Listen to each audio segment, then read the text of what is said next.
آج ہم جس کتاب پر بات کرنے والے ہیں وہ ہے بروس ریڈل کی ڈیڈلی ایمبریس، اور اس کے مصنف کوئی عام لکھاری نہیں ہے، بلکہ ایک ایسے شخص ہیں جنہوں نے امریکہ پاکستان تعلقات کو اندر سے دیکھا ہے۔ جی بالکل، وہ CIA میں تقریباً 30 سال کام کر چکے ہیں اور 4 امریکی صدور کے مشیر بھی رہے، تو یہ ایک انسائیڈرز پرسپیکٹیو ہے، آپ کہہ سکتی ہیں۔ صحیح، اور کتاب کا نام ڈیڈلی ایمبریس یعنی مہلک گرفت، یہ نام ہی بہت کچھ بتا دیتا ہے۔ جی، ریڈل کا مرکزی نقطہ یہی ہے کہ یہ کوئی عام دوستی یا دشمنی نہیں ہے، یہ ایک بہت ہی پیچیدہ زہریلا رشتہ ہے جس میں دونوں ممالک ایک دوسرے سے جڑے ہوئے بھی ہیں اور ایک دوسرے کو مسلسل نقصان بھی پہنچا رہے ہیں، یعنی ایک دوسرے کے بغیر رہ بھی نہیں سکتے اور ایک دوسرے کے ساتھ بھی نہیں۔ بالکل۔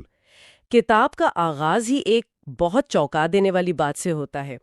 ریڈل بتاتے ہیں کہ 1998 میں جب پاکستان نے ایٹمی دھماکے کیے تو انہوں نے صدر کلنٹن کے لیے ایک میمو لکھا تھا، اور اس کا عنوان تھا پاکستان دنیا کا سب سے خطرناک ملک۔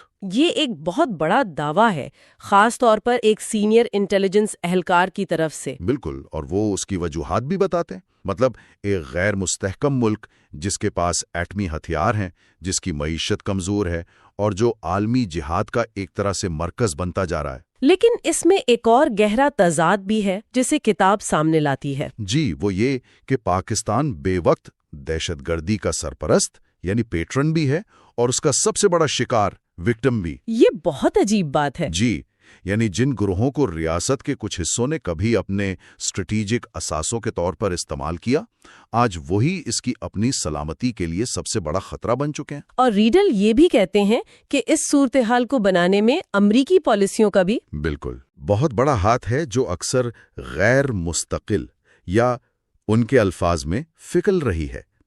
امریکہ اپنے وقتی مفادات کے لیے فیصلے کرتا رہا جس کے لانگ ٹرم نتائج بہت خطرناک نکلے۔ اچھا، تو چلیں اس کی تفصیلات میں اترتے ہیں۔ کتاب کا پہلا باب ہے چیپٹر 1، انڈرسٹینڈنگ پاکستان۔ دیکھیں، اس باب کا آغاز ایک بہت ہی ڈراماٹک منظر سے ہوتا ہے۔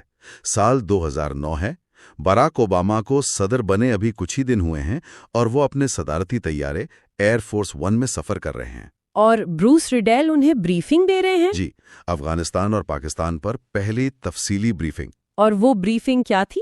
کیا کوئی فوری خطرہ تھا؟ بالکل، ریڈل نے صدر کو بتایا کہ پاکستان اور افغانستان میں دہشت گردوں کا ایک سنڈیکیٹ بن چکا ہے۔ یہ کوئی ایک گروہ نہیں بلکہ ایک اتحاد ہے۔ جی، القاعدہ، افغان طالبان، نیا بننے والا پاکستانی طالبان اور لشکر طیبہ جیسے کئی خطرناک اتحاد۔ اور یہ سنڈیکیٹ اب صرف علاقائی خطرہ نہیں رہا تھا، بلکہ یہ براہ راست امریکہ پر حملہ کرنے کی صلاحیت اور نیت رکھتا تھا، یعنی سنجیدہ پیغام ہوگا۔ یقیناً۔ ریڈل اس باب میں ایک بنیادی سوال اٹھاتے ہیں، آخر ایسا کیوں ہوا کہ امریکہ جو دنیا بھر میں جمہوریت پھیلانے کا دعویٰ کرتا ہے، اس کی پالیسیوں نے پاکستان میں بار بار سویلین حکومتوں کو کمزور کیا اور فوجی آمروں کی مدد کی؟ یہ تو امریکی دعووں کے بالکل الٹ ہے۔ یہی تو اس ڈیڈلی ایمبریس کا سب سے بڑا تضاد ہے، اور اس کی جڑیں کولڈ وار کی مجبوریوں اور امریکہ کی اپنی خارجہ پالیسی کے تضادات میں پیوست ہیں۔ یہ سمجھنے کے لیے کہ یہ خطرناک سنڈیکیٹ کیسے بنا، ہمیں تاریخ میں بالکل شروع سے دیکھنا ہوگا۔ تو پھر ہمیں پاکستان کی بنیادوں پر بات کرنی ہوگی۔ کتاب کا اگلا حصہ اسی پر ہے، جناح، پارٹیشن اینڈ سول وار۔ کتاب میں بانی پاکستان محمد علی جناح کے بارے میں کچھ ایسی باتیں ہیں جو آج کی سرکاری تاریخ سے بہت مختلف ہیں۔ جی، رائڈل بتاتے ہیں کہ جناح ایک انتہائی مغربی طرز زندگی کے عادی تھے۔ وہ لندن کے سیول رو کے بنے ہوئے 200 سے زیادہ مہنگے سوٹ پہنتے تھے، شاذ و نادر ہی روایتی لباس میں نظر آتے تھے، اور انگریزی ان کی پہلی زبان تھی۔ یہ بات تو مجھے بھی نہیں معلوم تھی۔ یہ اس روایتی شبیہ سے بہت مختلف ہے جو ہم قائد اعظم کی دیکھتے ہیں۔ بالکل، ان کا ویژن ایک ایسی ریاست کا تھا جو مسلمانوں کے لیے ایک پناہ گاہ ہو، لیکن وہ اسے ایک تھیوکریٹک یا سخت مذہبی ریاست ہرگز نہیں بنانا چاہتے تھے۔ لیکن المیہ یہ ہوا کہ پاکستان بننے کے صرف 1 سال بعد 1948 میں ان کی وفات ہو گئی، اور پھر 1951 میں پہلے وزیر اعظم لیاقت علی خان کو بھی قتل کر دیا گیا۔ اور اس لیڈرشپ ویکیوم نے ملک کو شروع سے ہی بحرانوں میں ڈال دیا۔ کوئی متفقہ آئین نہ بن سکا، سیاسی عدم استحکام بڑھتا گیا، اور ایک بہت بڑا مسئلہ مشرقی اور مغربی پاکستان کے درمیان پیدا ہوا۔ آبادی کی اکثریت مشرقی پاکستان میں تھی، جی، موجودہ بنگلہ دیش میں، لیکن طاقت کا مرکز یعنی فوج اور بیوروکریسی وہ مغربی پاکستان، خاص طور پر پنجاب کے ہاتھ میں تھا۔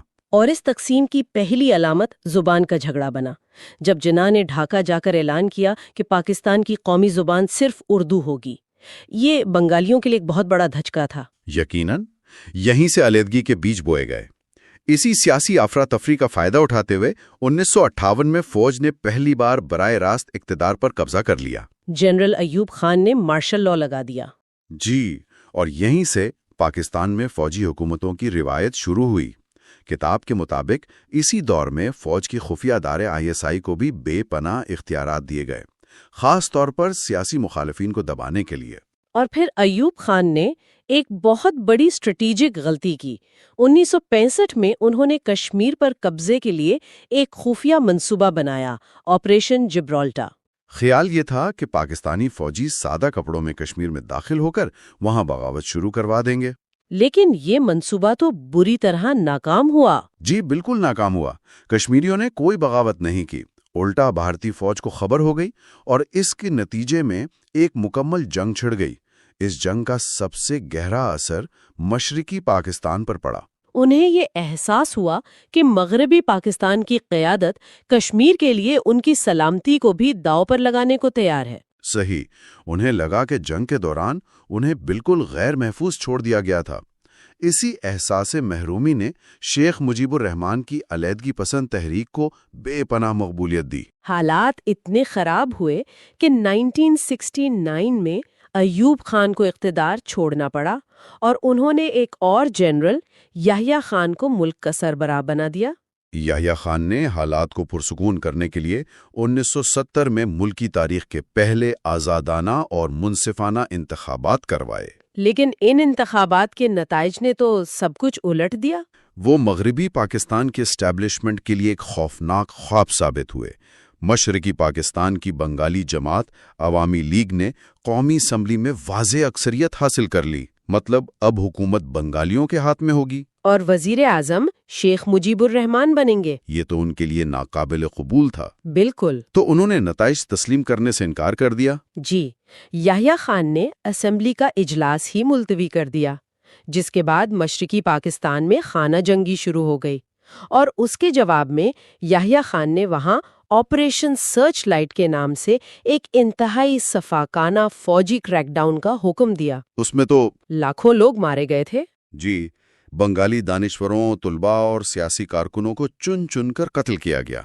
لاکھوں لوگ مارے گئے اور تقریباً 1 کروڑ لوگوں نے بھاگ کر بھارت میں پناہ لی۔ اور اسی موقع پر بھارت نے مداخلت کی اور 1971 میں پاکستان اور بھارت کے درمیان جنگ شروع ہو گئی۔ صرف 2 ہفتوں کے اندر پاکستانی فوج کو ڈھاکہ میں ہتھیار ڈالنے پڑے اور بنگلہ دیش ایک آزاد ملک بن گیا۔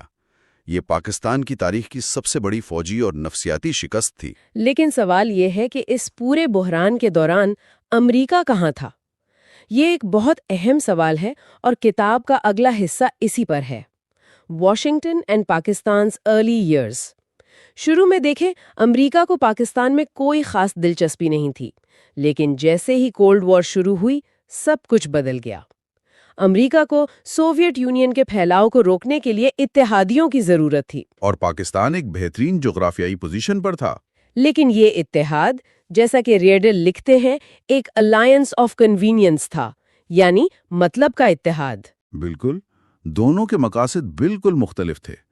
امریکہ کی نظر سوویت یونین پر تھی، وہ پاکستان کو کمیونزم کے خلاف ایک قلعے کے طور پر دیکھ رہا تھا، جبکہ پاکستان کی نظر صرف اور صرف بھارت پر تھی۔ جی، وہ امریکی ہتھیار اور امداد بھارت کے خلاف اپنے دفاع کو مضبوط کرنے کے لیے چاہتا تھا، تو اس رشتے کی بنیادی غلط فہمی پر تھی۔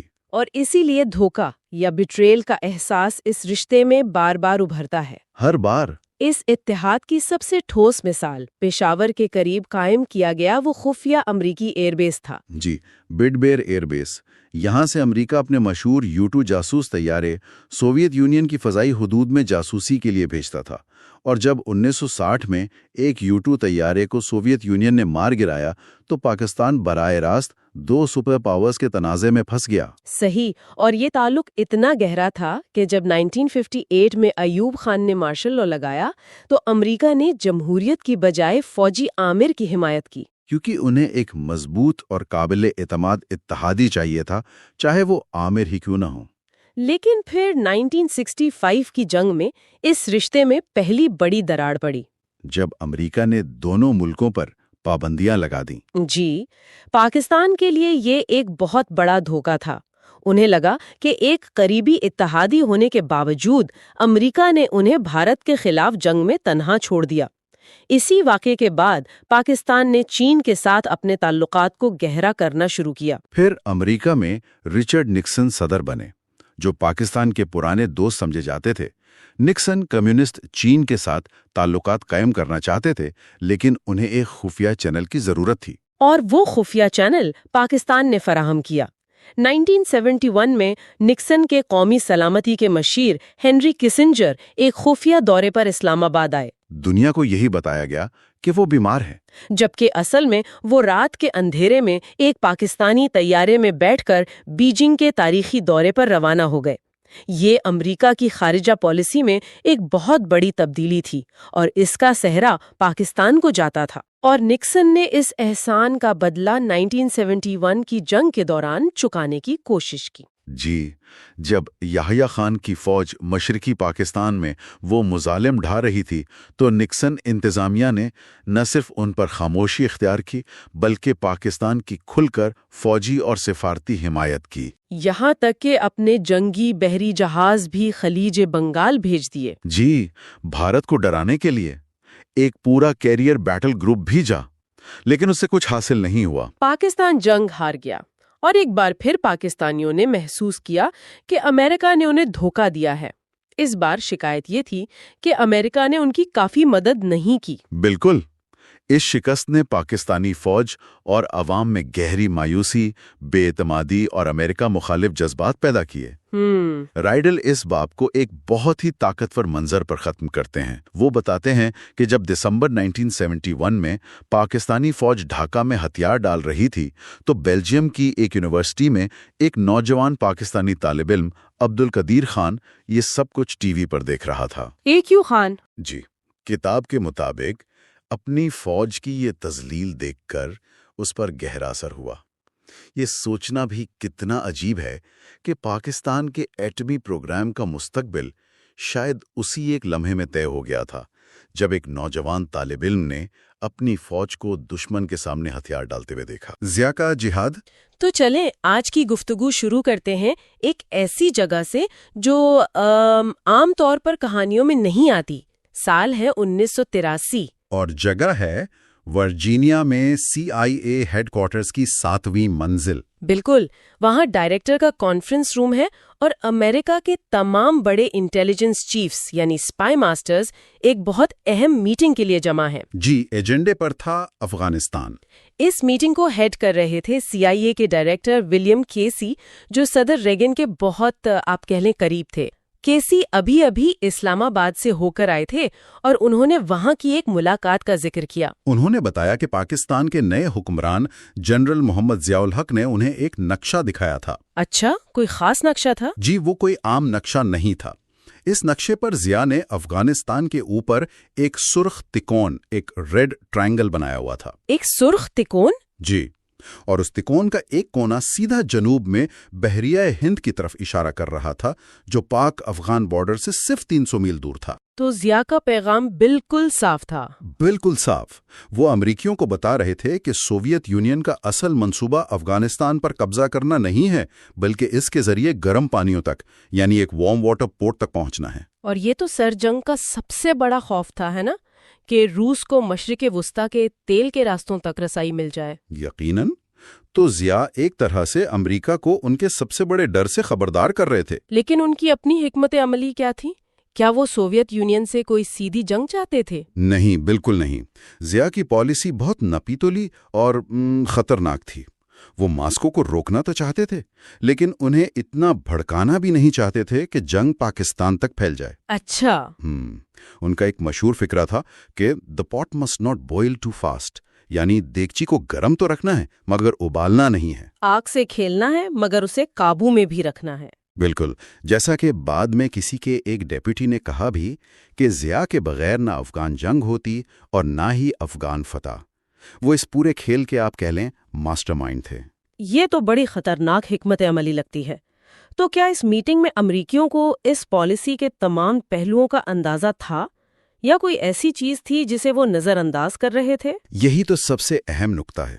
اسی میٹنگ میں ایک اور موضوع بھی اٹھایا گیا جسے اس وقت کسی نے زیادہ اہمیت نہیں دی۔ وہ کیا تھا؟ وہ تھا عرب اور دیگر مسلم ممالک سے آنے والے جنگجوؤں کا جو جہاد میں حصہ لینے کے لیے پاکستان، خاص طور پر پشاور پہنچ رہے تھے۔ اچھا۔ اس وقت کے ڈیپٹی ڈائریکٹر رابرٹ گیٹس نے بعد میں اپنی یادداشتوں میں لکھا کہ CIA نے سوچا تو تھا کہ ان جنگجوؤں کی ایک انٹرنیشنل بریگیڈ بنائی جائے، لیکن اس پر کبھی عمل نہیں ہوا۔ کیوں؟ انہوں نے ایسا کیوں نہیں کیا؟ کیونکہ ان کا مشن بہت محدود تھا۔ گیٹس نے خود تسلیم کیا کہ ہمارا مقصد صرف سوویت یونین کو افغانستان سے نکالنا تھا۔ تو انہوں نے آگے کا سوچا ہی نہیں؟ بالکل نہیں۔ وہ کہتے ہیں کہ ہم نے کبھی یہ نہیں سوچا تھا کہ سوویت یونین کے بعد کا افغانستان پوری دنیا کے دہشت گردوں کے لیے ایک محفوظ پناہ گاہ بن جائے گا۔ یہ ان کی سب سے بڑی غلطی تھی۔ وہ صرف ایک دشمن پر نظر رکھے ہوئے تھے، سوویت یونین پر۔ جی، اور انہیں اندازہ ہی نہیں ہوا کہ ان کی اپنی پالیسیوں سے ایک نیا اور شاید زیادہ خطرناک دشمن پیدا ہو رہا ہے۔ مطلب 1980 کی دہائی میں عالمی اسلامی جہاد کی پیدائش پاکستان میں ہوئی؟ یقیناً، اور ستم ظریفی یہ ہے کہ امریکی اور پاکستانی پالیسیوں نے ہی اس کی پرورش کی۔ تو اس پورے کھیل کا مرکز کون تھا؟ پاکستان میں اس بساط کو کون کنٹرول کر رہا تھا؟ اس سب کے مرکز میں دو نام تھے، جنرل ضیاء الحق اور ان کا سب سے طاقتور ادارہ ISI۔ یہ سمجھنے کے لیے کہ پاکستان اس عالمی جہاد کا مرکز کیسے بنا، ہمیں تھوڑا پیچھے جانا ہوگا اور ضیاء کو سمجھنا ہوگا۔ جب ذوالفقار علی بھٹو اقتدار میں آئے تو انہوں نے پاکستان کے ایٹمی پروگرام کی بنیاد رکھی۔ ان کا وہ مشہور جملہ تھا کہ ہم گھاس کھا لیں گے لیکن ایٹم بم ضرور بنائیں گے۔ بالکل، اور اسی مقصد کے لیے انہوں نے ISI کو حکم دیا کہ وہ ڈاکٹر AQ خان کی مدد کریں تاکہ وہ یورپ سے سینٹریفیوج ٹیکنالوجی حاصل کر سکیں۔ لیکن بھٹو نے ایک ایسی غلطی کی جو انہیں بہت مہنگی پڑی۔ ان کی سب سے بڑی غلطی تھی ضیاء الحق جیسے ایک بظاہر سادہ اور فرمان بردار جنرل کو آرمی چیف بنانا۔ اور ضیاء نے پھر 5 جولائی 1977 کو آپریشن فیئر پلے کے نام سے ایک فوجی بغاوت میں ان کی حکومت ختم کر دی۔ جی، اور بعد میں انہیں قتل کے ایک متنازع مقدمے میں پھانسی پر لٹکا دیا۔ ضیاء پاکستان کے پچھلے فوجی حکمرانوں مطلب ایوب خان یا یحییٰ خان جیسے نہیں تھے۔ کیسے مختلف تھے وہ؟ وہ ایک گہرے مذہبی تھے، ایک اسلامسٹ تھے۔ انہوں نے آتے ہی جماعت اسلامی جیسی مذہبی جماعتوں سے اتحاد کیا اور معاشرے اور فوج کی اسلامائزیشن کا ایک وسیع پروگرام شروع کیا۔ یہ اسلامائزیشن زمینی سطح پر کیسی نظر آتی تھی؟ اس کا عام لوگوں کی زندگی اور ریاستی اداروں پر کیا اثر پڑا؟ اس کا سب سے بڑا اور دیر پا اثر مدارس کے پھیلاؤ کی شکل میں سامنے آیا۔ اعداد و شمار حیران کن ہے۔ 1971 میں پاکستان میں تقریباً 900 مدارس تھے۔ صرف 900؟ جی، اور ضیاء کے دور کے اختتام تک یعنی 1988 میں رجسٹرڈ مدارس کی تعداد 8000 اور غیر رجسٹرڈ مدارس کی تعداد 25000 تک پہنچ چکی تھی۔ یہ تو بہت بڑی تعداد ہے۔ اور یہ صرف تعداد کا کھیل نہیں تھا۔ ضیاء نے ان مدارس کی اسناد کو یونیورسٹی ڈگریوں کے برابر تسلیم کر لیا، یعنی انہوں نے ایک متوازی تعلیمی نظام کھڑا کر دیا تھا جس کی جڑیں معاشرے میں بہت گہری ہو گئیں۔ بالکل، فوج میں بھی ترقی کا معیار بدل گیا۔ اب کسی افسر کی ترقی صرف اس کی فوجی قابلیت پر نہیں بلکہ اس کے مذہبی رجحان اور اخلاقی رویے پر بھی منحصر تھی۔ تو وہ معاشرے اور فوج کو اپنی سوچ کے مطابق ڈھال رہے تھے۔ اس دوران ان کا انٹیلیجنس ادارہ ISI اس منصوبے میں کہاں فٹ ہوتا تھا؟ ISI ضیاء کے منصوبے کا مرکزی ستون تھی۔ 1989 میں یعنی سوویت حملے سے کچھ ہی عرصہ پہلے انہوں نے ایک بہت ہی قابل اور پراسرار شخصیت جنرل اختر عبد الرحمان کو ISI کا سربراہ مقرر کیا۔ جنرل اختر عبد الرحمان؟ جی، وہ ایک خاموش طبع لیکن انتہائی ذہین انٹیلیجنس آفیسر تھے۔ ان کے دور میں ISI ایک چھوٹے سے ادارے سے پاکستان کے سب سے طاقتور ادارے میں تبدیل ہو گئی۔ کتنی بڑی تبدیلی آئی؟ اس کا عملہ 2000 سے بڑھ کر 40,000 ہو گیا اور اس کا بجٹ $1 ارب سالانہ تک پہنچ گیا۔ $1 ارب؟ جی، اس کے 2 بنیادی کام تھے۔ ایک، ضیاء کو ہر قیمت پر اقتدار میں رکھنا، اور دوسرا، افغانستان میں جہاد کو منظم کرنا اور آگے بڑھانا۔ اور جس وقت ضیاء پاکستان کے اندر یہ تبدیلیاں لا رہے تھے، اس وقت پورے خطے میں بھی طوفان برپا تھا۔ بالکل، ایک طرف ایران، دوسری طرف افغانستان۔ تو یہ ایک ہی نظریے کے 2 رخ تھے۔ جی، اندرون ملک اسلامائزیشن نے انہیں حکومت کا ایک مذہبی جواز فراہم کیا، اور افغان جہاد نے انہیں عالمی سطح پر اسلام کے چیمپئن کے طور پر پیش کیا۔ اور ایران میں 1978 میں اسلامی انقلاب آیا تھا، ہے نا؟ جی، جس سے پاکستان کی شیعہ اقلیت میں ایک نئی توانائی پیدا ہوئی۔ اس کے جواب میں ضیاء اور ISI کی حمایت سے سپاہ صحابہ جیسی انتہا پسند سنی تنظیمیں ابھریں، جنہوں نے شیعہ برادری پر حملے شروع کیے۔ یعنی فرقہ واریت کا بیج بویا گیا۔ بالکل، اور اسی سال 1978 میں افغانستان میں ایک کمیونسٹ فوجی بغاوت ہوئی، جس کے خلاف دیہی علاقوں میں فوراً بغاوت شروع ہو گئی۔ ضیاء نے موقع ضائع نہیں کیا اور ISI کو حکم دیا کہ ان باغیوں کی مدد کی جائے۔ مطلب سوویت یونین کے آنے سے پہلے ہی پاکستان افغان معاملات میں ملوث ہو چکا تھا۔ یقیناً، جب افغان کمیونسٹ حکومت باغیوں کے سامنے کمزور پڑنے لگی تو انہوں نے ماسکو سے مدد مانگی۔ اور ماسکو نے فوراً مدد بھیج دی؟ نہیں، ماسکو پہلے تو ہچکچایا، لیکن آخرکار 25 دسمبر 1979 کو 85,000 سوویت فوجی افغانستان میں داخل ہو گئے۔ اور اس کے جواب میں ضیاء نے کیا کیا؟ ضیاء نے فوراً اپنے سب سے قابل اعتماد اتحادی سعودی عرب کا رخ کیا۔ جنرل اختر کو ریاض بھیجا گیا اور شاہ فہد نے بغیر کسی ہچکچاہٹ کے مدد پر اتفاق کر لیا۔ تو یہ یاد رکھنا بہت ضروری ہے کہ ISI اور سعودی انٹیلیجنس کا اتحاد CIA کے شامل ہونے سے پہلے کا ہے۔ بالکل، یہ ایک بہت اہم نقطہ ہے۔ تو پیسہ سعودی عرب سے آنے لگا، اس پیسے اور ہتھیاروں کو ISI نے ایک لڑنے والی طاقت میں کیسے تبدیل کیا؟ یہ ٹریننگ کا پورا نظام کیسا تھا؟ ISI نے ڈیورنڈ لائن یعنی پاک افغان بارڈر کے ساتھ ٹریننگ کیمپس کا ایک وسیع نیٹ ورک قائم کیا۔ اور یہ کوئی عام ٹریننگ نہیں تھی؟ بالکل نہیں، یہاں پاکستان آرمی کے ایلیٹ کمانڈوز یعنی اسپیشل سروسز گروپ SSG کے انسٹرکٹرز تربیت دیتے تھے۔ SSG؟ پاکستان آرمی کے بہترین فوجی؟ جی، ان کی شمولیت کا مطلب تھا کہ یہ ISI کا کوئی چھوٹا موٹا سائیڈ آپریشن نہیں تھا، بلکہ یہ پاکستانی فوج کی اعلیٰ ترین سطح پر منظور شدہ ایک مکمل جنگی تیاری تھی۔ اور کتنے لوگوں کو تربیت دی گئی؟ جنگ کے اختتام تک ان کیمپس میں 80 سے 90 ہزار افغانوں کو تربیت دی جا چکی تھی۔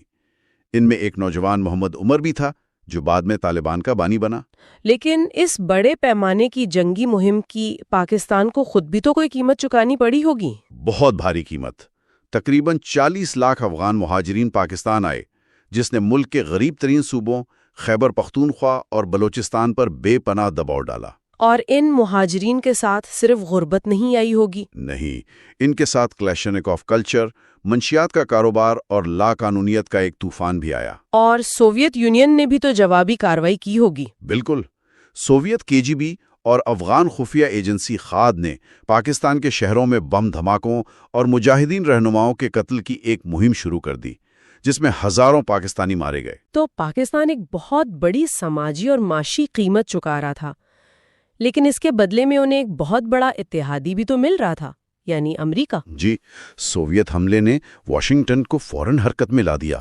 انہوں نے پاکستان کے ساتھ اپنے پرانے فوجی تعلقات بحال کر لیے۔ لیکن صدر کارٹر کی پہلی پیشکش تو بہت چھوٹی تھی، جسے ضیاء نے مونگ پھلی کہہ کر ٹھکرا دیا تھا۔ جی، لیکن جلد ہی CIA، ISI اور سعودی GID کے درمیان ایک سہ افریقی اتحاد قائم ہو گیا۔ فارمولہ بہت سادہ تھا، امریکہ اور سعودی عرب پیسہ اور ہتھیار فراہم کریں گے، جبکہ ISI ان کی تقسیم اور مجاہدین کی ٹریننگ کا کام سنبھالے گی۔ اور اسی کو پائپ لائن کہا جاتا تھا۔ بالکل، اسے پائپ لائن اس لیے کہتے تھے کیونکہ یہ بالکل ایک پانی کی پائپ لائن کی طرح کام کرتا تھا۔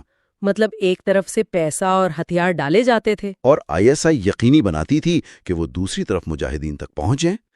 لیکن پائپ لائن کے اندر کیا ہو رہا ہے، کس کو کتنا مل رہا ہے، اس پر امریکیوں کا کوئی کنٹرول نہیں تھا۔ جیسے ہی ہتھیار کراچی کی بندرگاہ پر اترتے، وہ ISI کی ملکیت بن جاتے تھے۔ بالکل، CIA کی ذمہ داری وہیں ختم ہو جاتی تھی۔ اور اس پائپ لائن کو بھرنے میں ایک بہت ہی دلچسپ تقریباً فلمی کردار نے بڑا کام کیا، ٹیکساس کے کانگریس مین چارلی ولسن نے۔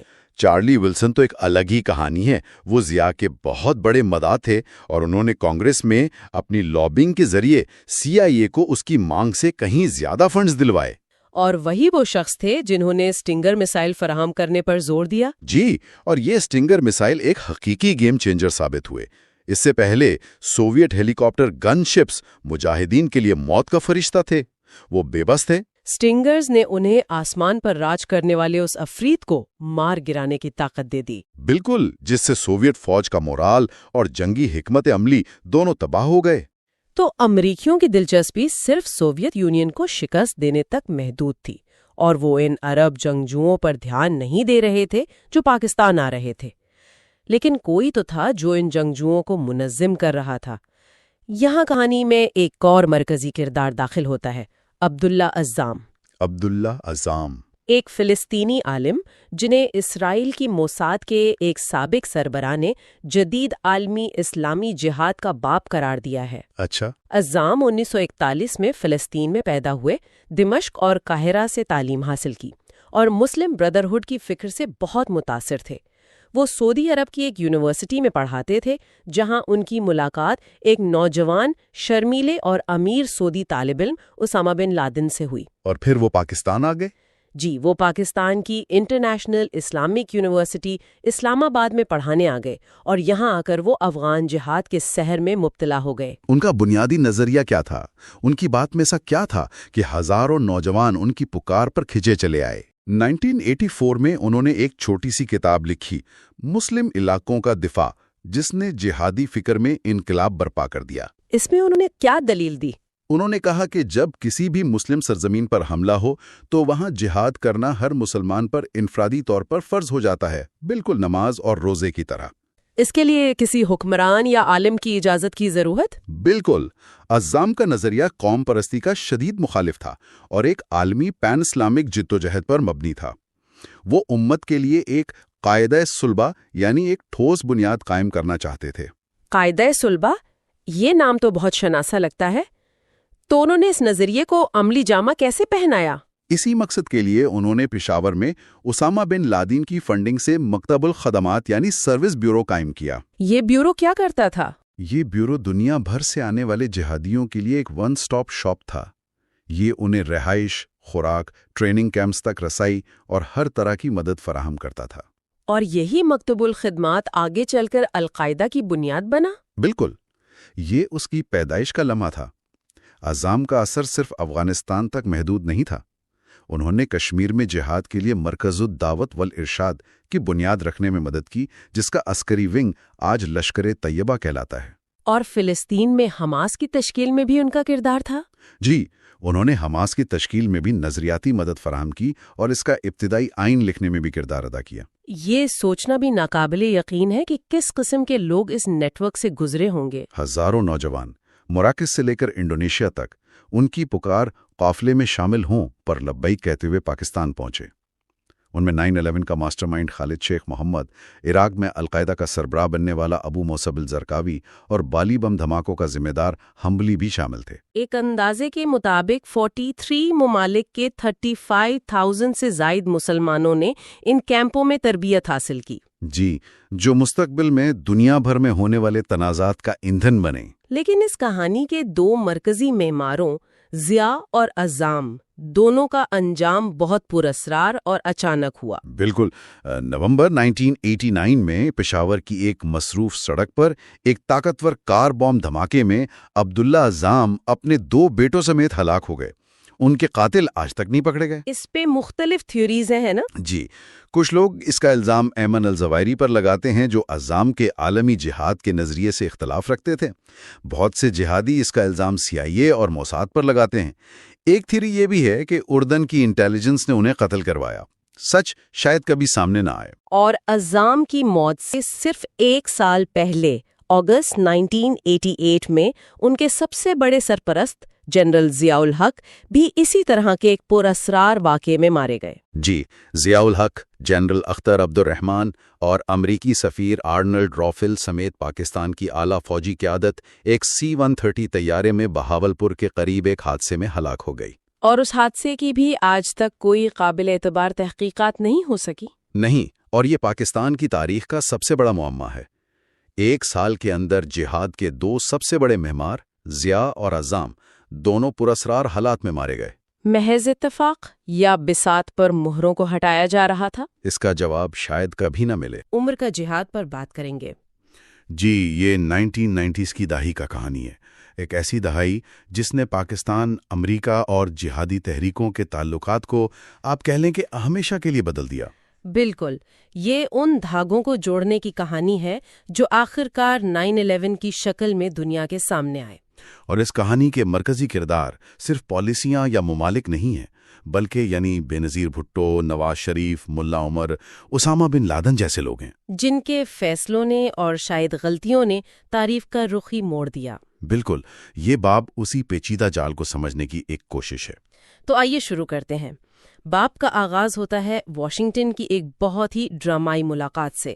اپریل 1995 پاکستان کی وزیر اعظم بے نظیر بھٹو امریکی حکام کے سامنے بیٹھی ہیں اور وہ کافی غصے میں ہیں۔ جی، اور ان کی شکایتوں کی لسٹ بہت لمبی تھی۔ ان کا کہنا تھا کہ دیکھیں، سوویت یونین کے خلاف جنگ میں ہم نے آپ کا ساتھ دیا، اور جیسے ہی جنگ ختم ہوئی آپ ہمیں اور افغانستان کو اکیلا چھوڑ کر چلے گئے۔ ہمارے حصے میں کیا آیا؟ لاکھوں مہاجرین، کلاشنکوف کلچر، مطلب ایک تباہ حال معاشرہ۔ اور وہ F-16 طیاروں کا معاملہ بھی تھا جس پر وہ خاصی ناراض تھیں۔ ہاں، کہ پاکستان نے پیسے دے دیے لیکن امریکہ نے نہ طیارے دیے اور نہ ہی پیسے واپس کیے۔ پھر ایٹمی پروگرام پر پابندیاں۔ بے نظیر کا کہنا تھا کہ یہ پروگرام تو ضیاء الحق کے دور میں عروج پر پہنچا، لیکن سزا ان کی جمہوری حکومت کو دی جا رہی ہے۔ یعنی وہ کہہ رہی تھیں کہ یہ گند آپ نے پھیلایا ہے اور اب آپ ہمیں ہی اس کی سزا دے رہے ہیں۔ اور اسی ملاقات میں وہ ایک بہت ہی چلنگ وارننگ دیتی ہیں۔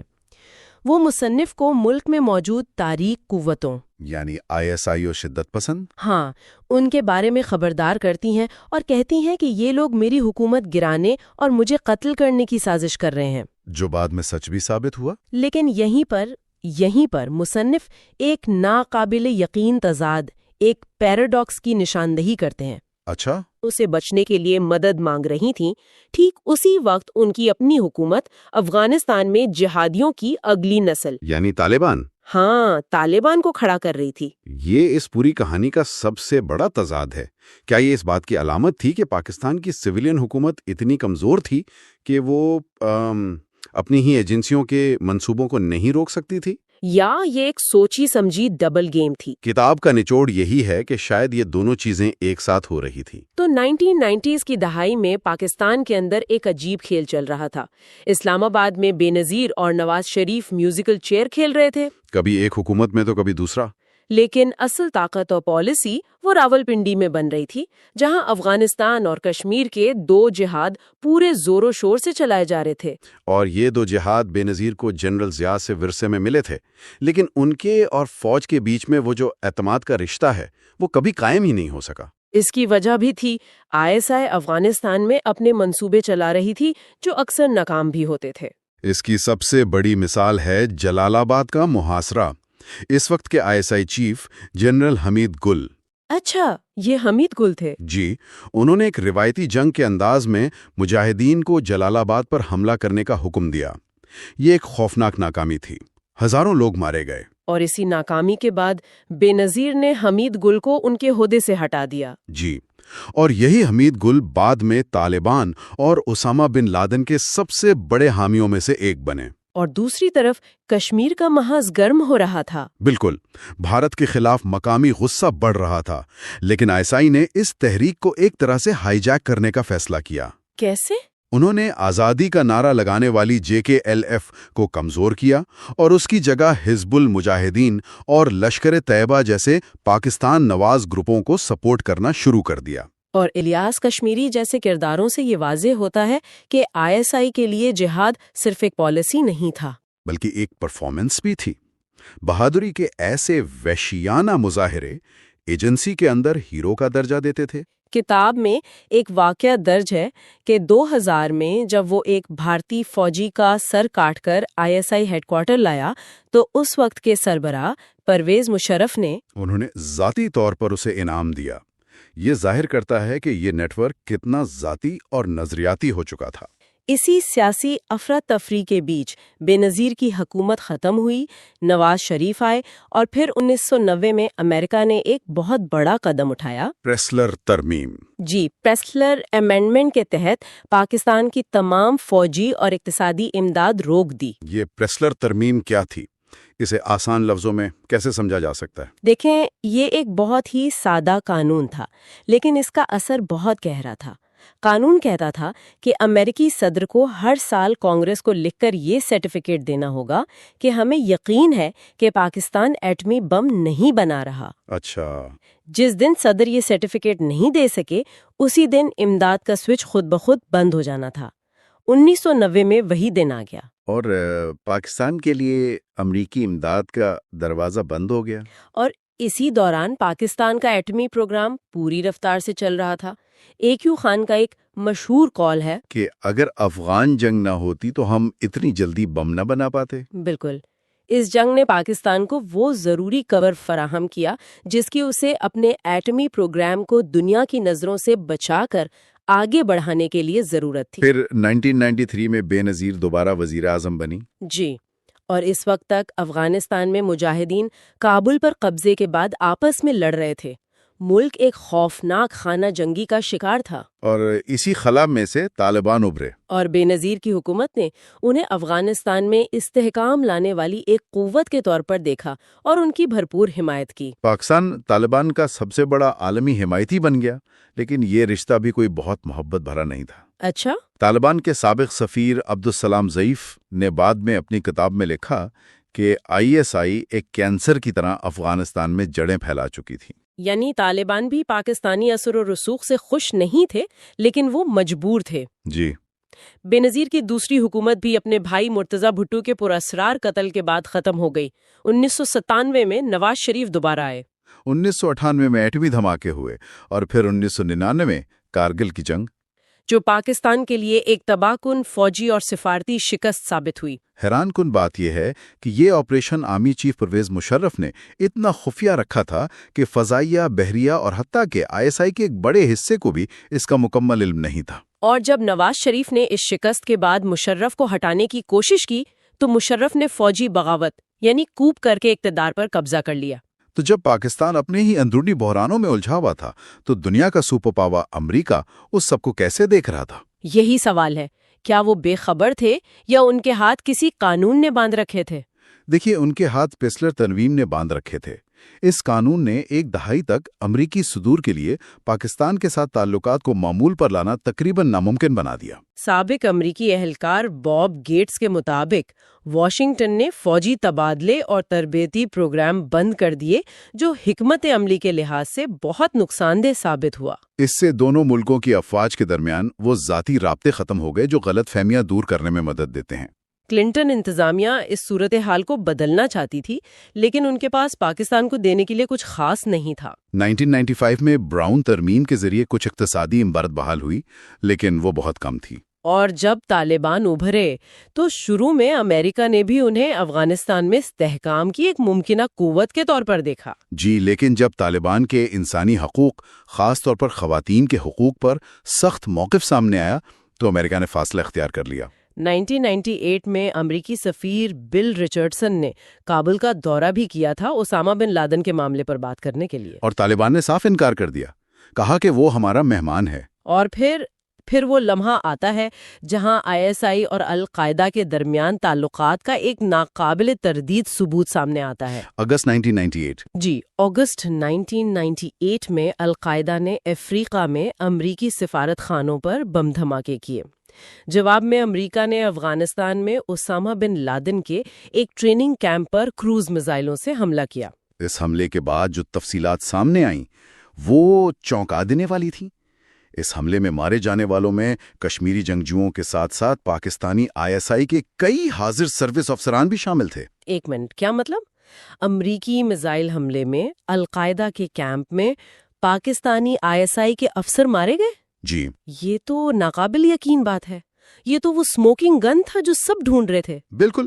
امریکیوں کے لیے یہ اس بات کا کھلا ثبوت تھا کہ پاکستانی انٹیلیجنس اور اسامہ بن لادن کے درمیان صرف رابطہ ہی نہیں بلکہ ایک عملی اور گہرا اتحاد موجود ہے۔ اس کے ٹھیک 1 سال بعد کارگل کا بحران پیدا ہوا۔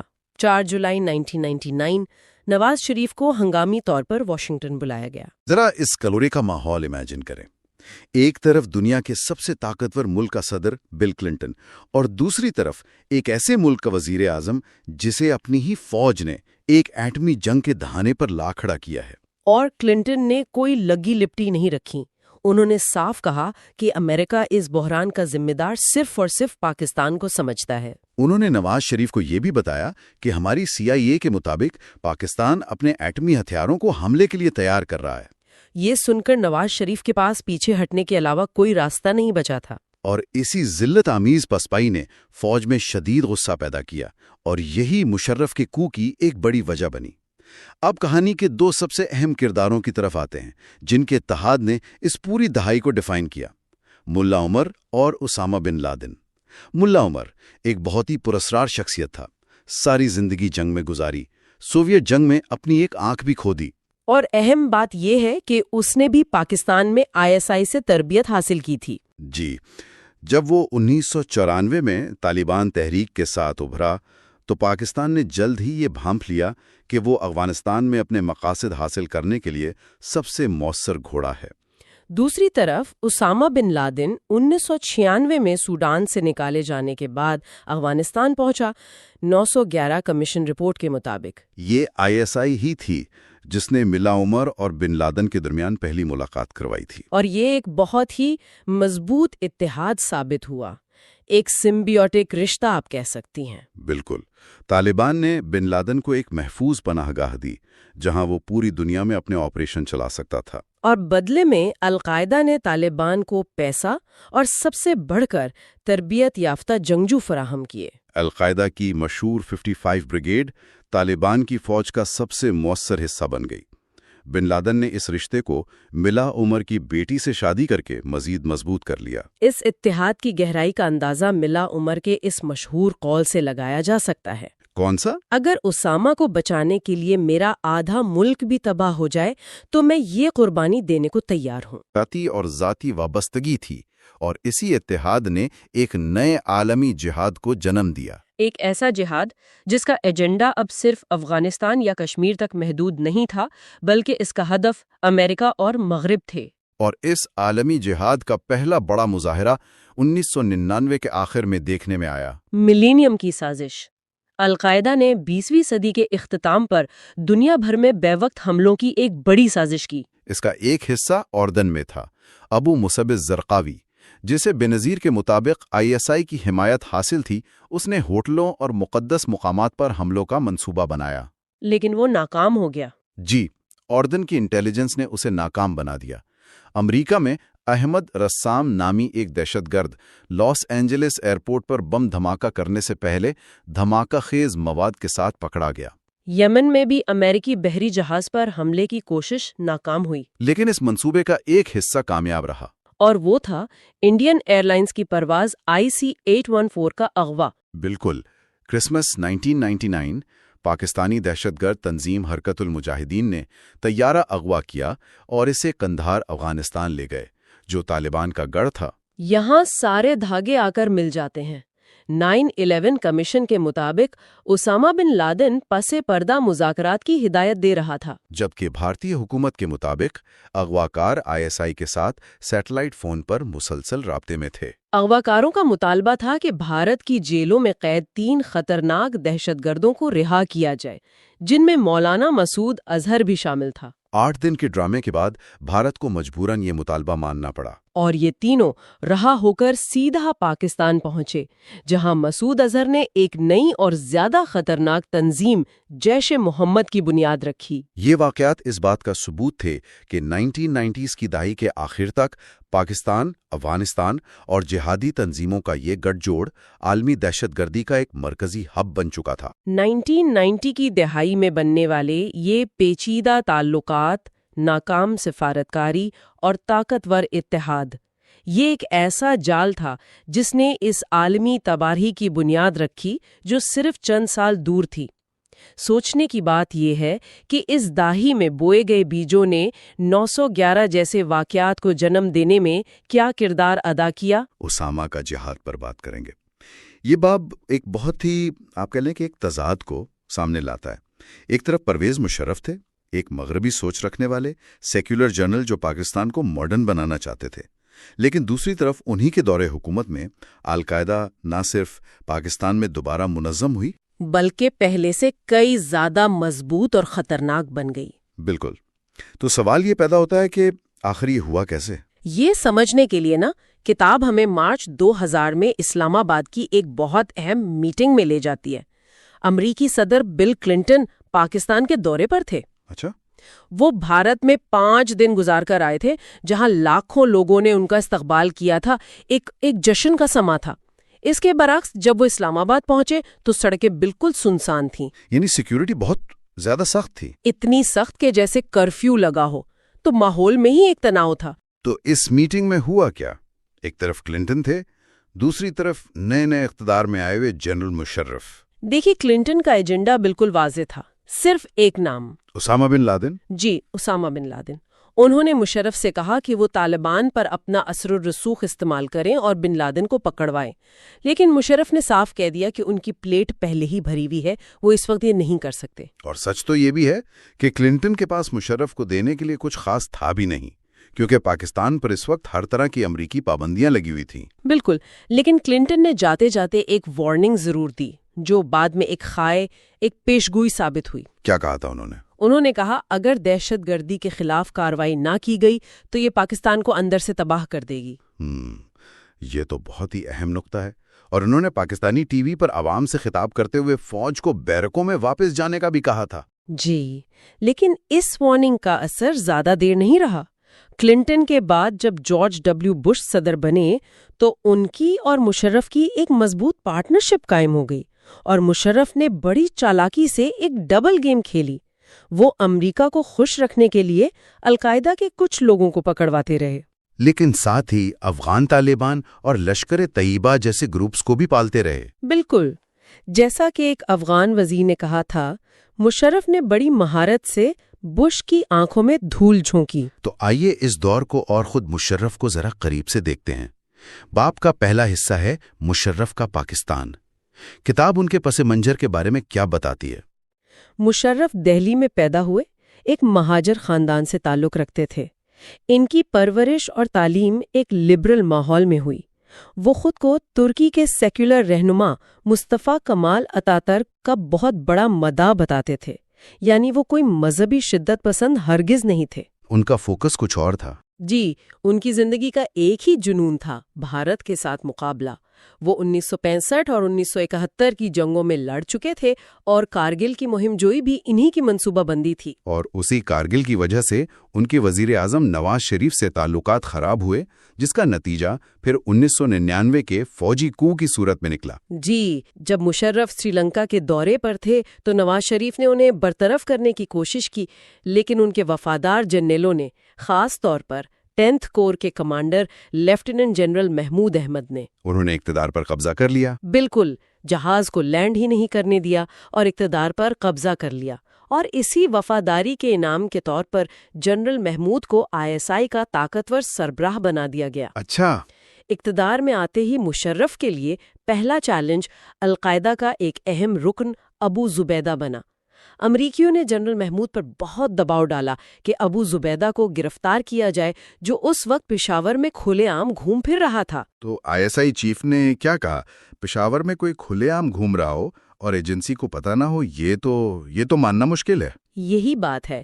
جنرل محمود نے صاف انکار کر دیا کہ ہمیں نہیں معلوم وہ کہاں ہے، جبکہ حقیقت یہ تھی، جیسا کہ کتاب میں بتایا گیا ہے، کہ ISI خود ابو زبیدہ کی مدد سے کشمیر میں لڑنے کے لیے جنگجو بھرتی کر رہی تھی۔ تو وہ اسے کیسے پکڑ سکتے تھے؟ بالکل، اس سے امریکہ اور پاکستان کے درمیان ایک ایک عدم اعتماد کی فضا پیدا ہو گئی۔ تو ایک طرف یہ ٹینشن چل رہی تھی، امریکہ ابو زبیدہ کو مانگ رہا تھا، ISI انکار کر رہی تھی، اور پھر ایک ایسا واقعہ ہوا جس نے پوری دنیا کی تاریخ کا رخ بدل دیا۔ ظاہر ہے ہم 9/11 کی بات کر رہے ہیں۔ یہ ہمیں باب کے دوسرے حصے 11 ستمبر کا موڑ کی طرف لاتا ہے۔ اور سب سے دلچسپ بات یہ ہے کہ جس دن 9/11 کے حملے ہوئے، ISI کے وہی چیف جنرل محمود واشنگٹن میں امریکی حکام سے ملاقاتیں کر رہے تھے۔ اوہو! حملوں کے اگلے ہی دن انہیں امریکی deputy secretary of state Richard Armitage کے دفتر بلایا گیا۔ مشرف اپنی کتاب میں لکھتے ہیں کہ آرمیٹیج نے دھمکی دی کہ پاکستان کو بمباری کر کے پتھر کے دور میں واپس بھیج دیا جائے گا۔ یہ بہت سخت الفاظ ہیں۔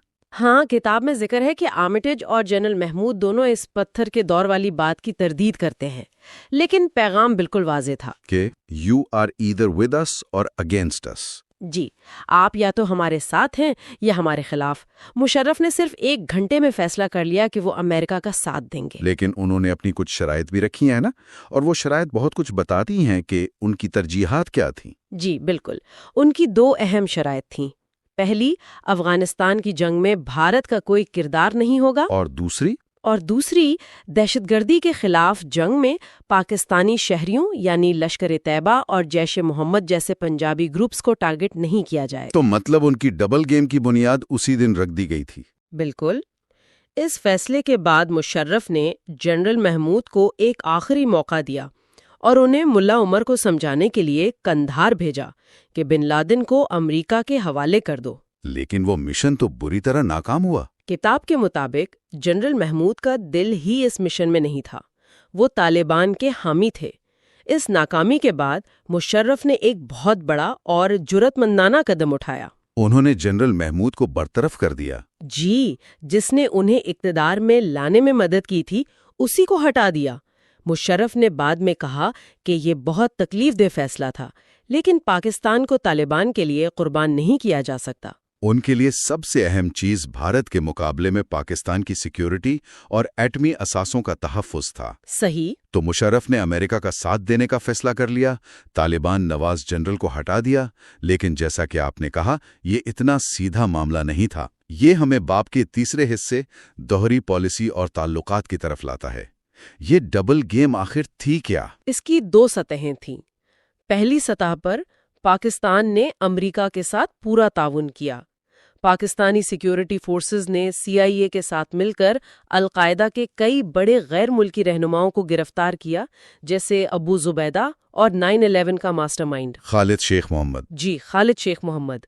مشرف کے اپنے اعداد و شمار کے مطابق 2006 تک 670 القاعدہ ارکان پکڑے یا مارے گئے۔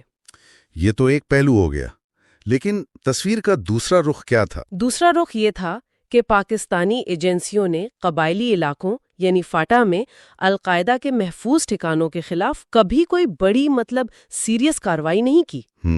یہ وہ نیم خود مختار علاقہ تھا جہاں پاکستانی قانون پوری طرح لاگو نہیں ہوتا تھا، جس نے اسے دہشت گردوں کے لیے ایک بہترین پناہ گاہ بنا دیا۔ اور پھر جب امریکہ کی توجہ عراق پر چلی گئی؟ بالکل۔ 2003 تک جیسے ہی امریکہ کی توجہ عراق کی طرف گئی، ISI نے کوئٹہ میں طالبان کو دوبارہ منظم ہونے، فنڈز اکٹھا کرنے اور قیادت قائم کرنے کی کھلی اجازت دے دی۔ جبکہ مشرف عوامی سطح پر ہمیشہ انکار کرتے رہے کہ کوئٹہ میں کوئی طالبان شورا موجود ہے۔ جی بالکل۔ اسی دوران ایک اور بہت بڑا واقعہ پیش آیا جس نے القاعدہ کو تباہی کی دہانے سے واپس کھینچ لیا۔ 13 دسمبر 2001 کو بھارتی پارلیمنٹ پر حملہ۔ یہ ایک بہت ہی چونکا دینے والی بات ہے جو مصنف نے اٹھائی ہے کہ بھارتی پارلیمنٹ پر حملے کا سب سے بڑا فائدہ اسامہ بن لادن کو ہوا، جو اس وقت تقریباً ختم ہو چکا تھا۔ بالکل۔ اس حملے کی ذمہ داری جیش محمد پر ڈالی گئی، جو ISI کی حمایت یافتہ تنظیم تھی۔ جی۔ اس حملے کے بعد بھارت اور پاکستان جنگ کے دہانے پر آ گئے۔ پاکستان کو اپنی ساری فوج افغانستان کی سرحد سے ہٹا کر بھارت کی سرحد پر لگانی پڑی، جس سے خلا پیدا ہو گیا، ایک بہت بڑا خلا، اور اس نے تورا بورا کے پہاڑوں میں پھنسے ہوئے اسامہ بن لادن اور القاعدہ کے سینکڑوں جنگجوؤں کو فرار ہو کر پاکستان کے قبائلی علاقوں میں پناہ لینے کا ایک سنہری موقع فراہم کیا۔ لیکن اس حملے کے پیچھے تو جیش محمد تھی، جس کے مقاصد کشمیر پر مرکوز تھے۔ القاعدہ کو اس سے براہ راست فائدہ کیسے پہنچا؟ کیا یہ محض ایک اتفاق تھا؟ یا مصنف اسے ایک سوال کے طور پر پیش کرتے ہیں کہ اس حملے سے سب سے زیادہ فائدہ کسے ہوا، اور جواب واضح طور پر اسامہ بن لادن ہے۔ چاہے یہ منصوبہ بندی کے تحت ہوا ہو یا محض اتفاق، نتیجہ یہ نکلا کہ القاعدہ جو شکست کے قریب تھی اسے بچنے اور پاکستان میں خود کو دوبارہ منظم کرنے کا موقع مل گیا۔ تو ایک طرف القاعدہ کو یہ لائف لائن مل گئی اور دوسری طرف مشرف اور بش کی دوستی گہری ہوتی جا رہی تھی۔ یہ باب کے اگلے حصے کا موضوع ہے، بش اور مش اور ایٹمی پھیلاؤ۔ جی، 9/11 کے بعد امریکہ نے پاکستان پر لگی تمام پابندیاں ختم کر دیں اور مشرف وائٹ ہاؤس کے پسندیدہ اتحادی بن گئے۔ پاکستان کو اگلے چند سالوں میں $10 بلین سے زیادہ کی فوجی اور معاشی امداد ملی۔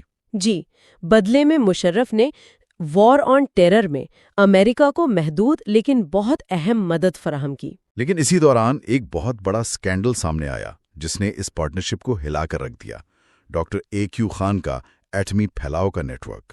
یہ تو ناقابل یقین لگتا ہے کہ دنیا کا سب سے بڑا ایٹمی پھیلاؤ کا نیٹ ورک پاکستان سے چل رہا تھا، اور دعویٰ یہ کیا گیا کہ فوج کو اس کی خبر ہی نہیں تھی۔ مصنف اس دعوے پر یقین کرتے ہیں؟ کتاب کے مطابق جب CIA نے مشرف کو ناقابل تردید ثبوت پیش کیے کہ AQ خان لیبیا، ایران اور شمالی کوریا کو ایٹمی ٹیکنالوجی بیچ رہے ہیں، تو مشرف نے بڑی ہوشیاری سے سارا الزام ڈاکٹر خان پر ڈال دیا۔ اچھا۔ انہیں قومی ہیرو قرار دے کر ٹی وی پر معافی منگوائی اور پھر گھر میں نظر بند کر دیا۔ اس طرح فوج اور ریاست اس اسکینڈل سے صاف بچ جائے۔ اور ڈاکٹر خان نے بعد میں کیا کہا؟ ڈاکٹر خان نے بعد میں دعویٰ کیا کہ انہوں نے جو کچھ بھی کیا وہ ریاست کے اعلیٰ ترین حکام کے حکم پر کیا۔ تو کیا مصنف یہ کہہ رہے ہیں کہ امریکی انتظامیہ نے پاکستان کی ایٹمی ٹیکنالوجی پھیلانے کی حقیقت کو جانتے بوجھتے نظر انداز کیا، صرف وار آن ٹیرر میں مشرف کی مدد حاصل کرنے کے لیے؟ یہ تو بہت بڑا الزام ہے۔ کتاب اسی طرف اشارہ کرتی ہے۔ بش انتظامیہ نے اس معاملے پر زیادہ شور نہیں مچایا۔ یہی منافقت ہمیں فریڈم ایجنڈا میں بھی نظر آتی ہے۔ اچھا، وہ کیسے؟ بش انتظامیہ پوری مسلم دنیا میں جمہوریت پھیلانے کی بات کر رہی تھی، لیکن پاکستان میں وہ ایک فوجی آمر کی حمایت کر رہے تھے۔ ایک امریکی سفیر نے تو یہاں تک کہہ دیا کہ پاکستان میں کوئی آمریت نہیں ہے۔ اور یہی منافقت اور دوہری پالیسیاں بالآخر مشرف کے زوال کا باعث بنی، جو ہمیں باب کے 5ویں حصے کی طرف لاتا ہے، مشرف کا زوال اور بے نظیر کا قتل۔ 2007 تک مشرف کی مقبولیت بالکل ختم ہو چکی تھی۔ لال مسجد کا خونی operation, chief justice Iftikhar Chaudhry کی برطرفی اور پھر وکلا کی ملک گیر تحریک، اس نے ان کی حکومت کو ہلا کر رکھ دیا تھا۔ اس نازک صورتحال میں امریکہ نے ایک عجیب فارمولا پیش کیا، مشرف اور بے نظیر بھٹو کے درمیان اقتدار کی تقسیم کا معاہدہ، جسے NRO کہا جاتا ہے۔ بے نظیر اسی معاہدے کے تحت وطن واپس آئیں، لیکن 27 دسمبر 2007 کو راولپنڈی میں انہیں ایک ریلی کے دوران قتل کر دیا گیا۔ تو پھر اس قتل کی تحقیقات کا کیا بنا؟ کیا کوئی نتیجہ نکلا؟ جی، اقوام متحدہ نے ایک کمیشن بنایا اور ان کا نتیجہ یہ تھا کہ اس قتل کے پیچھے غالباً القاعدہ اور پاکستانی طالبان کا ہاتھ تھا۔ القاعدہ کے ایک ترجمان نے تو فخریہ انداز میں اس کی ذمہ داری قبول کرتے ہوئے کہا، ہم نے پاکستان میں امریکہ کے سب سے قیمتی اثاثے کو ختم کر دیا ہے۔ لیکن یہ کہانی کا صرف ایک حصہ تھا۔ بالکل۔ اقوام متحدہ کی رپورٹ کا سب سے چونکا دینے والا حصہ یہ تھا کہ مشرف حکومت نے جان بوجھ کر بے نظیر کو مناسب سیکیورٹی فراہم نہیں کی تھی، اور قتل کے فوراً بعد جائے وقوع کو دھو دیا گیا اور تمام شواہد ضائع کر دیے گئے تاکہ ایک مکمل اور شفاف تحقیقات ناممکن ہو جائے۔ اور رپورٹ نے اس پردہ پوشی یعنی کور اپ کا ذمہ دار کسے ٹھہرایا؟ رپورٹ نے واضح طور پر کہا کہ اس کور اپ میں ISI نے کلیدی کردار ادا کیا۔ یہ ایک بہت بڑا الزام تھا جو براہ راست ریاست کے اداروں پر لگایا گیا۔ تو ایک طرف مشرف کا اقتدار ختم ہو رہا تھا، ملک میں افراتفری تھی، اور دوسری طرف وہ تنظیم جسے ختم کرنے کے لیے ساری جنگ شروع ہوئی تھی، وہ کیا کر رہی تھی؟ یہ باب کا آخری حصہ ہے، القاعدہ کا عروج۔ مشرف کے آخری سالوں میں القاعدہ نے پاکستان کو اپنا عالمی ہیڈ کوارٹر بنا لیا تھا۔ انہوں نے یہاں خود کو دوبارہ منظم کیا، نئی بھرتیاں کیں اور پوری دنیا میں دہشت گردی کی ایک نئی لہر شروع کی۔ اچھا۔ انہوں نے افغان طالبان کو جدید بم یعنی IEDs بنانے کی ٹریننگ دی، جس سے افغانستان میں نیٹو افواج کا بہت زیادہ نقصان ہوا۔ اور ان کے مقامی گروپس کے ساتھ تعلقات کیسے تھے؟ جیسے لشکر طیبہ، القاعدہ نے لشکر طیبہ اور جیش محمد جیسی تنظیموں کے ساتھ گہرے تعلقات قائم کر لیے۔ ان تنظیموں پر 2002 میں پابندی لگی تھی، لیکن وہ صرف نام بدل کر جیسے لشکر طیبہ جماعت الدعوت بن گئی۔ بالکل، اور کھلے عام کام کرتی رہیں۔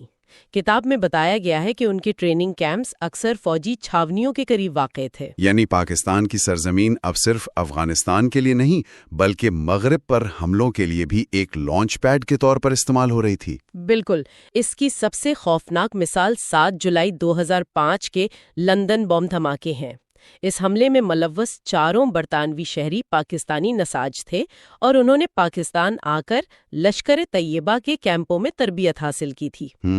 اور 2006 میں ایک اور اس سے بھی بڑا منصوبہ ناکام بنایا گیا، جس میں کئی مسافر طیاروں کو بے وقت اٹلانٹک سمندر کے اوپر تباہ کرنا تھا۔ اس سازش کا مرکزی کردار راشد رؤوف بھی پاکستان میں تھا، جس کے القاعدہ اور جیش محمد دونوں سے روابط تھے۔ جی، وہ گرفتار تو ہوا، لیکن پھر انتہائی پراسرار حالات میں جیل سے فرار ہو گیا۔ تو خلاصہ یہ ہے کہ اسامہ بن لادن کا عالمی جہاد کا خواب مشرف کے دور میں ایک خوفناک حقیقت بن گیا۔ وہ خود تو روپوش تھا، لیکن اس کی تنظیم پاکستان کے محفوظ ٹھکانوں سے پہلے سے زیادہ مؤثر طریقے سے کام کر رہی تھی۔ اور کتاب یہاں ایک آخری اور بہت اہم نقطہ اٹھاتی ہے۔ یہ تمام گروپس، افغان طالبان، لشکر طیبہ، القاعدہ، پاکستانی طالبان، یہ ایک دوسرے کے ماتحت نہیں ہیں۔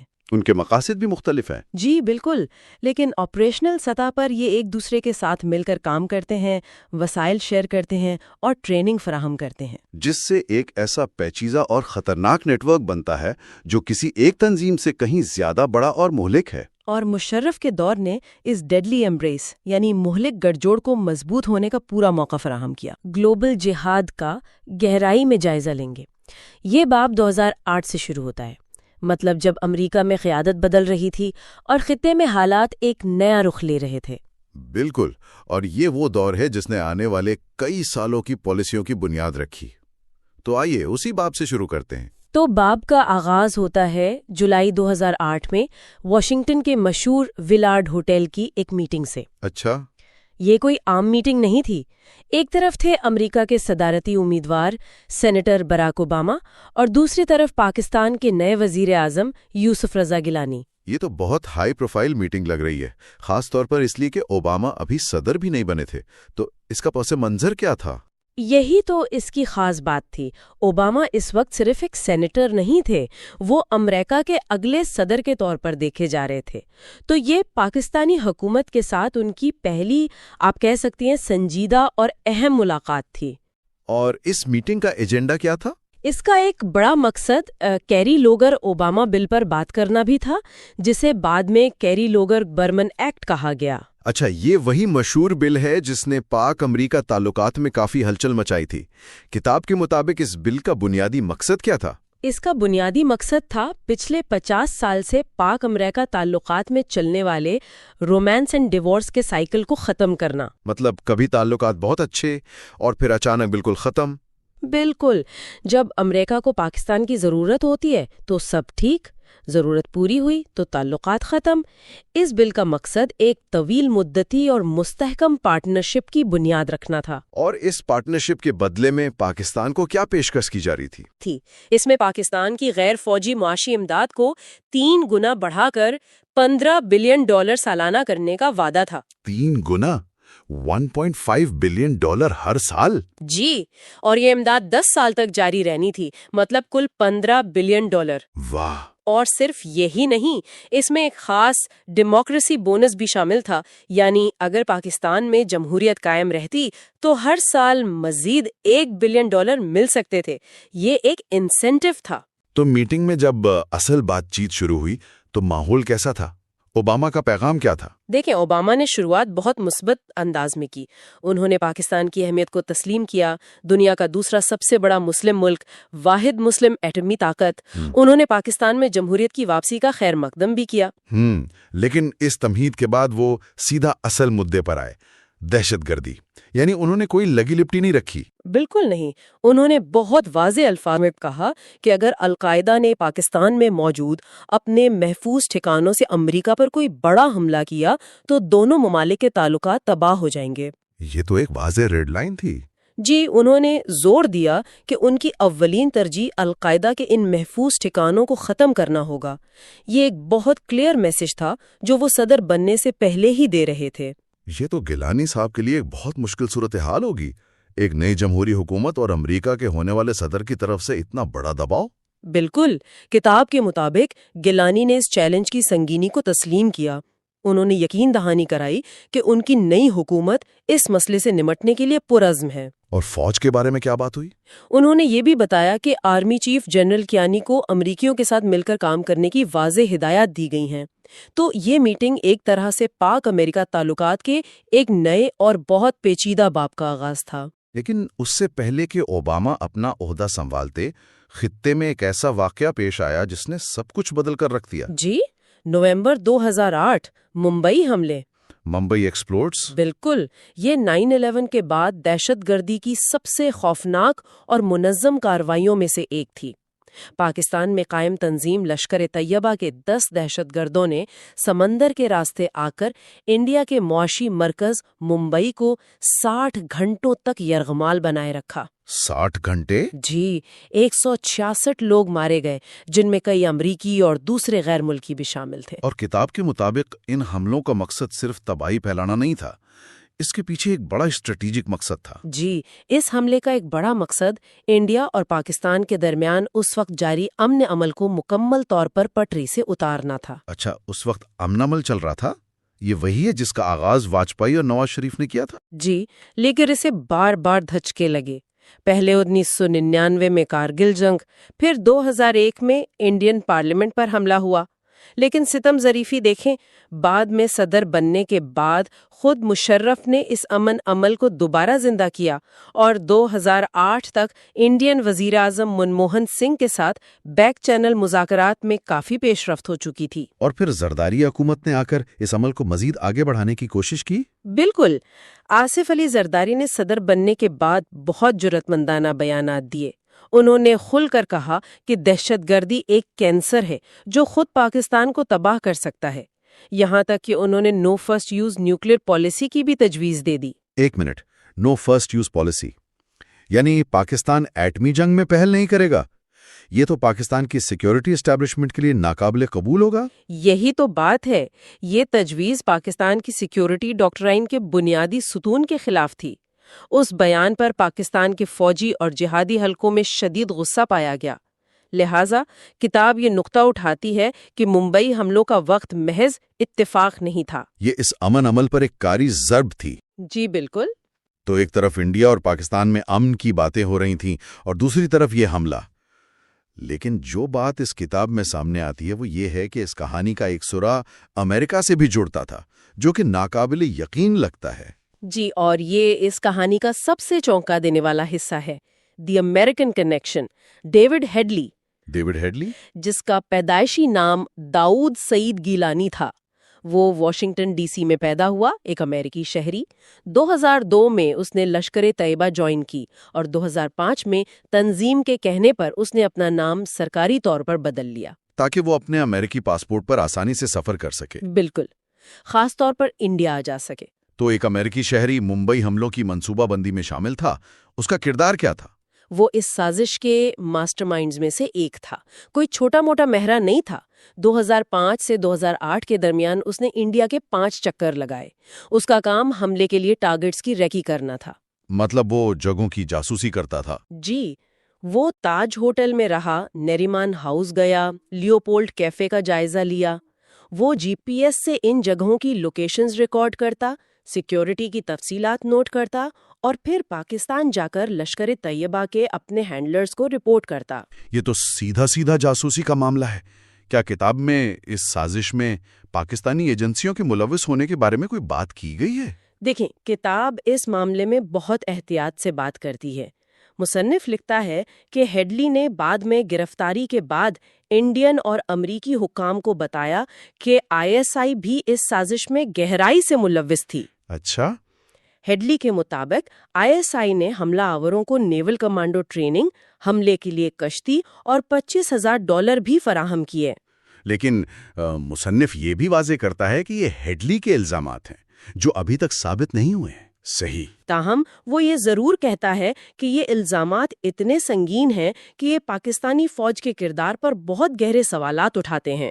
تو جب اوباما نے جنوری 2009 میں اقتدار سنبھالا تو ان کے سامنے یہ سب مسائل تھے: 2 جنگیں، القاعدہ، ایک تباہ حال معیشت، اور اب ممبئی حملوں کے بعد انڈیا پاکستان کے درمیان ایٹمی جنگ کا خطرہ۔ جی، اور ممبئی حملے ان کے لیے پہلا بڑا خارجہ پالیسی چیلنج تھا۔ انہوں نے اس کی مذمت کی اور انڈین وزیر اعظم کو فون کر کے انڈیا کے تحمل کی تعریف کی۔ اس کے فوراً بعد انہوں نے افغانستان اور پاکستان کی پالیسی پر ایک مکمل اسٹریٹجک ریویو کا حکم دیا۔ اور دلچسپ بات یہ ہے کہ اس ریویو کی سربراہی اسی کتاب کے مصنف بروس ریڈل نے کی۔ بالکل، تو مصنف خود اس پالیسی سازی کا حصہ تھا۔ سب سے بڑا نتیجہ کیا نکلا؟ نتیجہ بہت واضح اور تشویشناک تھا۔ امریکہ اور دنیا کے لیے سب سے خطرناک جگہ پاکستان اور افغانستان کے سرحدی علاقے ہیں، جہاں القاعدہ کی سینئر قیادت موجود ہے اور مغرب پر نئے حملوں کی منصوبہ بندی کر رہی ہے۔ اچھا، اس ریویو کے بعد ہی اوباما نے مارچ 2009 میں اپنی نئی حکمت عملی کا اعلان کیا، جس کا ایک ہی مرکزی نقطہ تھا: القاعدہ کو تباہ کرنا، اس کے ٹکڑے کرنا اور اسے شکست دینا۔ کتاب میں یہ بھی ذکر ہے کہ اوباما ویتنام جنگ کے تجربے سے بہت کچھ سیکھ چکے تھے۔ اس کا اس نئی پالیسی سے کیا تعلق تھا؟ اس کا گہرا تعلق تھا۔ اوباما صدر جانسن کی طرح ایک ایسی جنگ میں نہیں پھنسنا چاہتے تھے جس کا کوئی واضح مقصد نہ ہو۔ ایک ناکام پالیسی سے چمٹے نہیں رہنا چاہتے تھے۔ جی، اسی لیے وہ مسلسل اپنی حکمت عملی کا جائزہ لیتے رہے۔ اسی سوچ کے تحت 2009 کے آخر میں انہوں نے افغانستان میں مزید 30,000 فوجی بھیجنے کا مشکل فیصلہ کیا، لیکن ساتھ ہی 2011 سے انخلا کی تاریخ بھی مقرر کر دی۔ اس خطرے کو بہتر طور پر سمجھنے کے لیے کتاب گلوبل اسلامک جہاد کو 5 حصوں یا چہروں میں تقسیم کرتی ہے۔ یہ ایک بہت کارآمد فریم ورک ہے۔ جی، یہ واقعی اس پیچیدہ نیٹ ورک کو سمجھنے میں مدد دیتا ہے۔ پہلا چہرہ تو القاعدہ کی پرانی سینئر لیڈرشپ ہے جو اس وقت پاکستان میں تھی: اسامہ بن لادن، ایمن الظواہری اور ان کے قریبی ساتھی۔ یہ کور القاعدہ اب بھی خطرناک تھی۔ تو یہ ہو گئے بورڈ آف ڈائریکٹرز۔ اور دوسرا چہرہ پاکستان اور افغانستان میں القاعدہ کے مقامی اتحادی ہیں۔ کتاب اسے ایک دہشت گردی کا سنڈیکیٹ کہتی ہے۔ سنڈیکیٹ؟ جی، اس میں Lashkar Taiba, Pakistani Taliban, TTP، Haqqani network اور دیگر گروہ شامل ہیں۔ یہ سب مل کر کام کرتے ہیں۔ اس کی بہترین مثال 2009 میں خوست میں CIA بیس پر ہونے والا حملہ ہے جو ایک اردنی ٹرپل ایجنٹ نے کیا تھا، اور اس کی منصوبہ بندی القاعدہ اور پاکستانی طالبان نے مل کر کی تھی۔ صحیح، تو یہ پارٹنرز کا ایک پورا نیٹ ورک ہے۔ تیسرا اور چوتھا چہرہ کیا ہے؟ تیسرا چہرہ دنیا بھر کے مسلم ممالک میں القاعدہ کی فرنچائزیز ہیں، جیسے یمن میں القاعدہ ان دی عربین پینسولا AQAP، یا شمالی افریقہ میں القاعدہ ان اسلامک مغرب۔ اور AQAP نے ہی 2009 میں کرسمس ڈے پر ایک امریکی جہاز کو اڑانے کی کوشش کی تھی۔ بالکل، اور چوتھا چہرہ شاید سب سے زیادہ پریشان کن ہے کیونکہ یہ مغرب کے اندر موجود ہے۔ مطلب یورپ، شمالی امریکہ اور آسٹریلیا میں؟ جی، وہاں موجود وہ جہادی سیلز اور ہمدرد جو القاعدہ سے متاثر ہیں۔ ان میں سے بہت سے لوگ انٹرنیٹ کے ذریعے سیلف ریڈیکلائزڈ ہوتے ہیں۔ ڈیوڈ ہیڈلی اور فیصل شہزاد، جو ٹائمز اسکوائر بمبار تھا، اسی چہرے کی واضح مثالیں ہیں۔ اور پانچواں اور شاید سب سے اہم چہرہ؟ پانچواں چہرہ کوئی تنظیم یا شخص نہیں بلکہ خود گلوبل جہاد کا نظریہ ہے۔ یہ ایک طاقتور آئیڈیالوجی ہے۔ جس کی بنیاد کیا ہے؟ اس کی بنیاد یہ ہے کہ اسلام کا اصل دشمن امریکہ ہے اور اسے صرف تشدد سے شکست دی جا سکتی ہے۔ ان کا ماننا ہے کہ جس طرح سوویت یونین کو افغانستان میں جہاد کے ذریعے ختم کیا گیا، اسی طرح امریکہ کو بھی عراق اور افغانستان جیسی جنگوں میں الجھا کر کمزور کیا جا سکتا ہے۔ فیصل شہزاد کی کہانی پر واپس آتے ہیں۔ ٹائم اسکوائر بمبار، ایک پاکستانی ایئر فورس کے اعلیٰ افسر کا بیٹا جس نے امریکی یونیورسٹی سے MBA کیا، امریکی شہری بنا اور پھر نیو یارک میں بم دھماکے کرنے کی کوشش کی۔ یہ بہت حیران کن ہے۔ بالکل، اس سے ظاہر ہوتا ہے کہ یہ نیٹ ورک اب صرف پسماندہ طبقے سے نہیں بلکہ پڑھے لکھے، امیر اور بظاہر مغربی معاشرے میں ضم ہو چکے لوگوں کو بھی اپنی طرف کھینچ رہا ہے۔ اور اس میں انور الاولقی جیسے لوگوں کا بڑا کردار تھا۔ جی، اولقی نیو میکسیکو میں پیدا ہونے والا ایک امریکی شہری تھا جو یمن جا کر AQAQP میں شامل ہو گیا۔ وہ انگریزی میں اس مہارت سے جہادی نظریے کو پیش کرتا تھا کہ مغربی ممالک میں پلنے والے نوجوان اس سے آسانی سے متاثر ہو جاتے تھے۔ تو اس کا مطلب ہے کہ جہاد واقعی ایک عالمی مسئلہ بن چکا ہے جس کا ایک امریکی چہرہ بھی ہے۔ جی، یہ اب ایک ٹرولی گلوبل فینومینا ہے۔ یہ کسی ایک ملک یا علاقے تک محدود نہیں رہا، لیکن کتاب اپنے مرکزی نقطے پر واپس آتی ہے۔ اور وہ کیا ہے؟ مصنف واضح کرتا ہے کہ بھلے یہ تحریک پوری دنیا میں پھیل چکی ہے، لیکن اس کا مرکز، اس کا ایپی سینٹر آج بھی پاکستان ہی ہے۔ تو پوری دنیا میں پھیلے اس نیٹ ورک کی جڑیں آخر کار پاکستان میں ہی آ کے ملتی ہیں۔ کتاب کا یہی استدلال ہے، اور اس کے مطابق پاکستان میں آگے کیا ہو سکتا ہے وہ ایک بہت ہی پیچیدہ اور ممکنہ طور پر خطرناک منظرنامہ پیش کرتا ہے۔ مئی 1998 کی وائٹ ہاؤس کے میپ روم میں ایک غیر معمولی میٹنگ ہو رہی ہے۔ جی، ایک طرف ہیں امریکہ کی فرسٹ لیڈی ہیلری کلنٹن اور دوسری طرف پاکستان کی سابق وزیر اعظم بے نظیر بھٹو۔ اور یہ میٹنگ جو صرف 20 منٹ کی طے تھی وہ تقریباً 1.5 گھنٹہ چلتی رہی۔ 1.5 گھنٹہ؟ جی، اور ذرائع کے مطابق اس گفتگو میں زیادہ تر بات بے نظیر بھٹو نے ہی کی۔ انہوں نے پہلے تو اپنی ذاتی مشکلات کا ذکر کیا کہ کیسے جنرل ضیاء الحق کے دور میں ان کے خاندان پر ظلم ڈھائے گئے۔ اور پھر نواز شریف حکومت کا بھی ذکر آیا ہوگا۔ بالکل، انہوں نے بتایا کہ کیسے نواز شریف کی حکومت ان پر اور ان کے شوہر آصف علی زرداری پر کرپشن کے ان کے مطابق جھوٹے مقدمات بنا رہی ہیں، اور وہ اپنے شوہر کی قید کا ذکر کرتے ہوئے کافی جذباتی بھی ہو گئیں۔ لیکن یہ صرف ایک ذاتی دکھ کی کہانی تو نہیں تھی، مطلب اس گفتگو کا ایک دوسرا اور شاید زیادہ اہم پہلو بھی تھا۔ بالکل، بے نظیر نے اپنی ذاتی مشکلات کو پاکستان کے ایک بڑے مسئلے سے جوڑا۔ انہوں نے ملک میں بڑھتی ہوئی انتہا پسندی پر شدید تشویش کا اظہار کیا۔ اور اس کا ذمہ دار کسے ٹھہرایا؟ براہ راست جنرل ضیاء اور ISI کی پالیسیوں کو۔ انہوں نے کھل کر کہا کہ اسامہ بن لادن جیسے شدت پسند انہیں قتل کرنا چاہتے ہیں اور انہیں ISI کے اندر سے طاقتور لوگوں کی حمایت حاصل ہے۔ انہوں نے ایک بہت ہی طاقتور جملہ بھی کہا تھا جو ان کے نظریے کی عکاسی کرتا ہے۔ جی، انہوں نے کہا کہ دہشت گرد مجھ جیسی خاتون سیاسی لیڈر سے سب سے زیادہ ڈرتے ہیں جو پاکستان میں ماڈرنٹی یعنی جدیدیت لانے کی کوشش کر رہی ہے۔ یہ خوف ان کے ذہن میں بہت گہرا تھا، ہے نا؟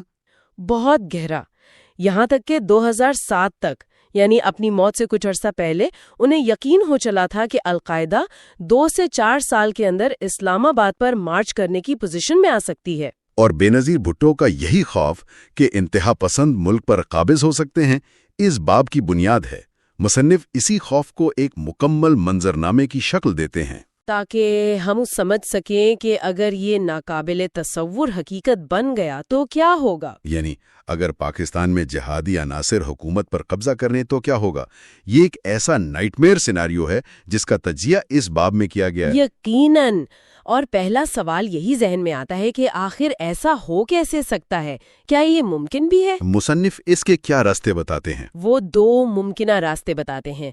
پہلا راستہ ہے فوج کے اندر سے بغاوت، یعنی کوئی ایسا جنرل جو جنرل ضیاء الحق کی سوچ رکھتا ہو وہ اقتدار پر قبضہ کر لے۔ اور مصنف کو لگتا ہے کہ ایسے آفیسرز موجود ہیں۔ جی، مصنف کا ماننا ہے کہ فوج کے اندر خاص طور پر پنجاب میں تعینات کور کمانڈرز میں ایسے نظریات رکھنے والے آفیسرز موجود ہیں۔ اس کی کوئی مثال بھی دی گئی ہے کیونکہ یہ ایک بہت بڑا دعویٰ ہے۔ جی، کتاب میں 2009 کے ایک واقعے کا ذکر ہے۔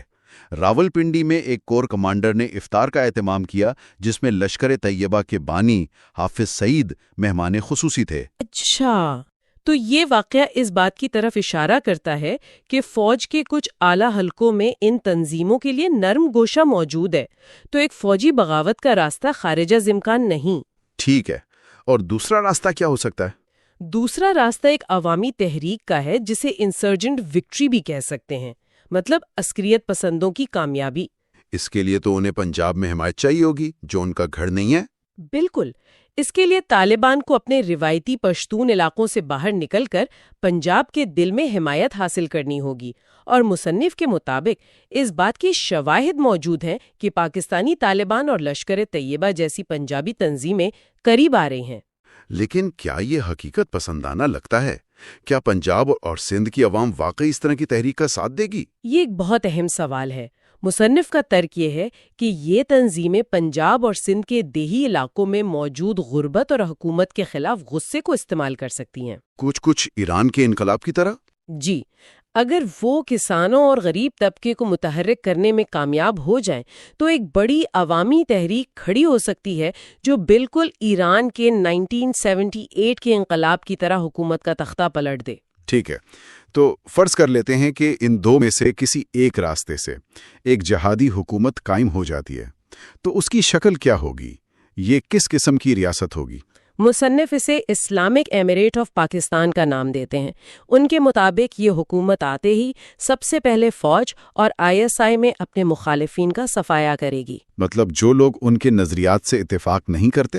جی بالکل. اور ہو سکتا ہے کہ ایران کے ریولوشنری گارڈز کی طرح یہاں بھی ایک نئی ملٹری فورس تشکیل دی جائے. اور اس صورتحال میں اسامہ بن لادن اور ایمن الظواہری جیسے لوگوں کا کیا کردار ہوگا؟ انہیں تو کھلی چھوٹ مل جائے گی. پاکستان ان کے لیے ایک محفوظ پناہ گاہ اور آپریشنل ہیڈ کوارٹر بن جائے گا.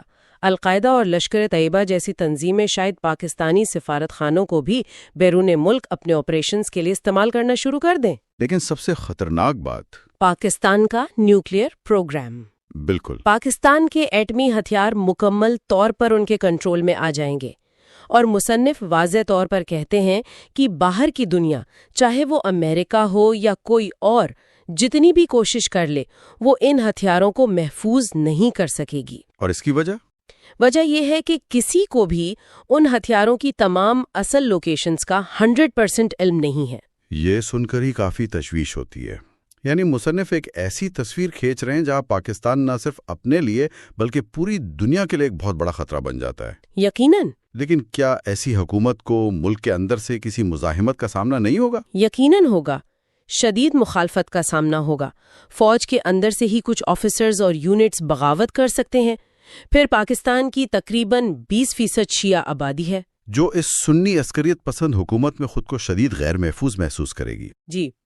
اس سے نہ صرف اندرونی خانہ جنگی کا خطرہ بڑھے گا بلکہ پڑوسی ملک ایران کے ساتھ بھی تعلقات انتہائی کشیدہ ہو جائیں گے. اور کراچی جیسے بڑے شہر کا کیا ہوگا؟ وہاں تو متحدہ قومی موومنٹ یعنی MQM ایک بڑی سیاسی اور عسکری قوت ہے. مصنف کے مطابق MQM بھی شدید مزاحمت کرے گی، جسے کچلنے کے لیے اس نئی حکومت کو بے پناہ طاقت کا استعمال کرنا پڑے گا، جس سے کراچی اور سندھ کے دوسرے شہروں میں خون ریزی ہو سکتی ہے. اس کے علاوہ ملک کا پڑھا لکھا، لبرل اور مغربی سوچ رکھنے والا طبقہ یعنی ڈاکٹرز، انجینئرز، پروفیسرز، یہ سب ملک چھوڑ کر بھاگنا شروع کر دیں گے، جسے ہم برین ڈرین کہتے ہیں. اور کیا دنیا انہیں خوش آمدید کہے گی؟ شاید نہیں. مصنف کا خیال ہے کہ دنیا کے بیشتر ممالک سیکیورٹی خدشات کی وجہ سے پاکستانی پناہ گزینوں کو قبول کرنے سے ہچکچائیں گے. اور معیشت کا کیا ہوگا؟ وہ تو مکمل طور پر تباہی کے دہانے پر پہنچ جائے گی. تو ملک اندر سے ہی ٹوٹ پھوٹ کا شکار ہو جائے گا. ایک طرف عسکریت پسند حکومت، دوسری طرف خانہ جنگی جیسے حالات. اچھا، یہ تو ہوئی پاکستان کے اندر کی تباہی کی تصویر، لیکن اس کے اثرات سرحدوں سے باہر کیسے پھیلیں گے؟ مثال کے طور پر افغانستان کا کیا بنے گا جہاں نیٹو کی افواج موجود ہیں؟ افغانستان میں ناٹو یعنی نیٹو کا مشن تقریباً ناممکن ہو جائے گا. سپلائی لائنز کی وجہ سے؟ جی. ان کے تمام سپلائی لائنز کراچی کی بندرگاہ سے گزرتی ہیں.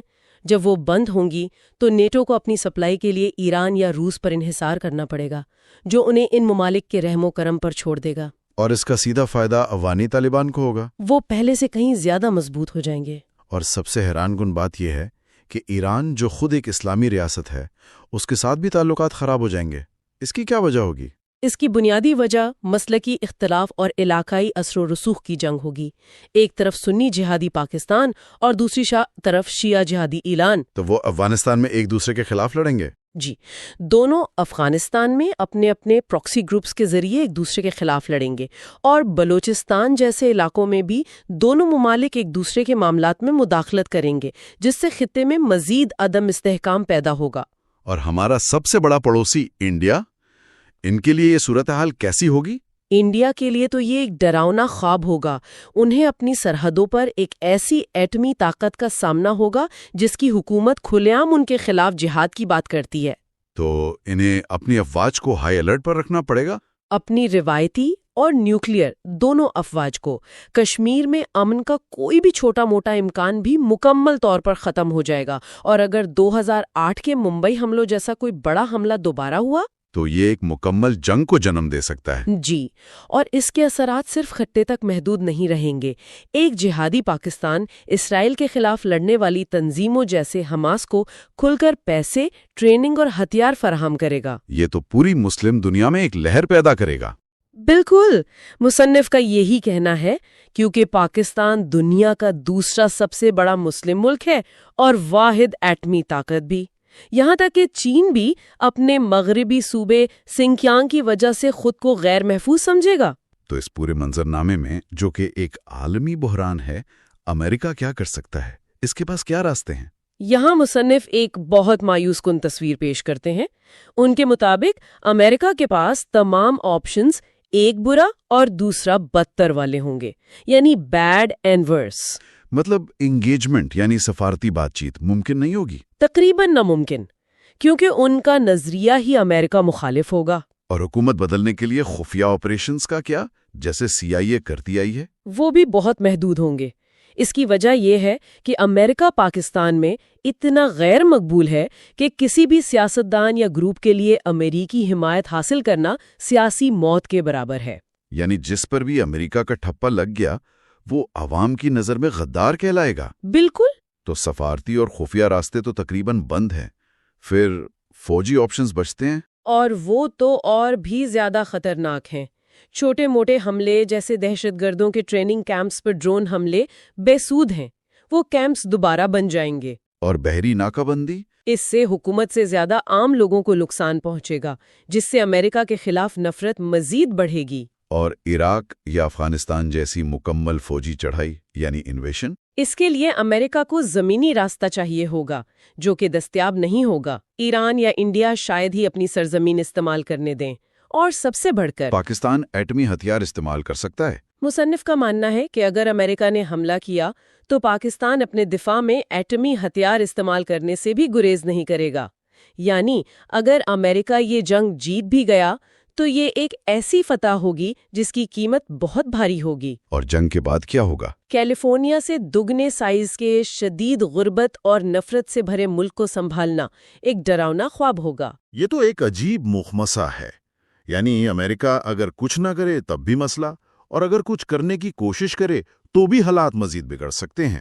جی، مصنف صرف حکومت پر قبضے کی بات نہیں کرتے، وہ دو اور خطرناک امکانات کا بھی ذکر کرتے ہیں جن کا تعلق براہ راست امریکہ اور انڈیا سے ہے. بالکل.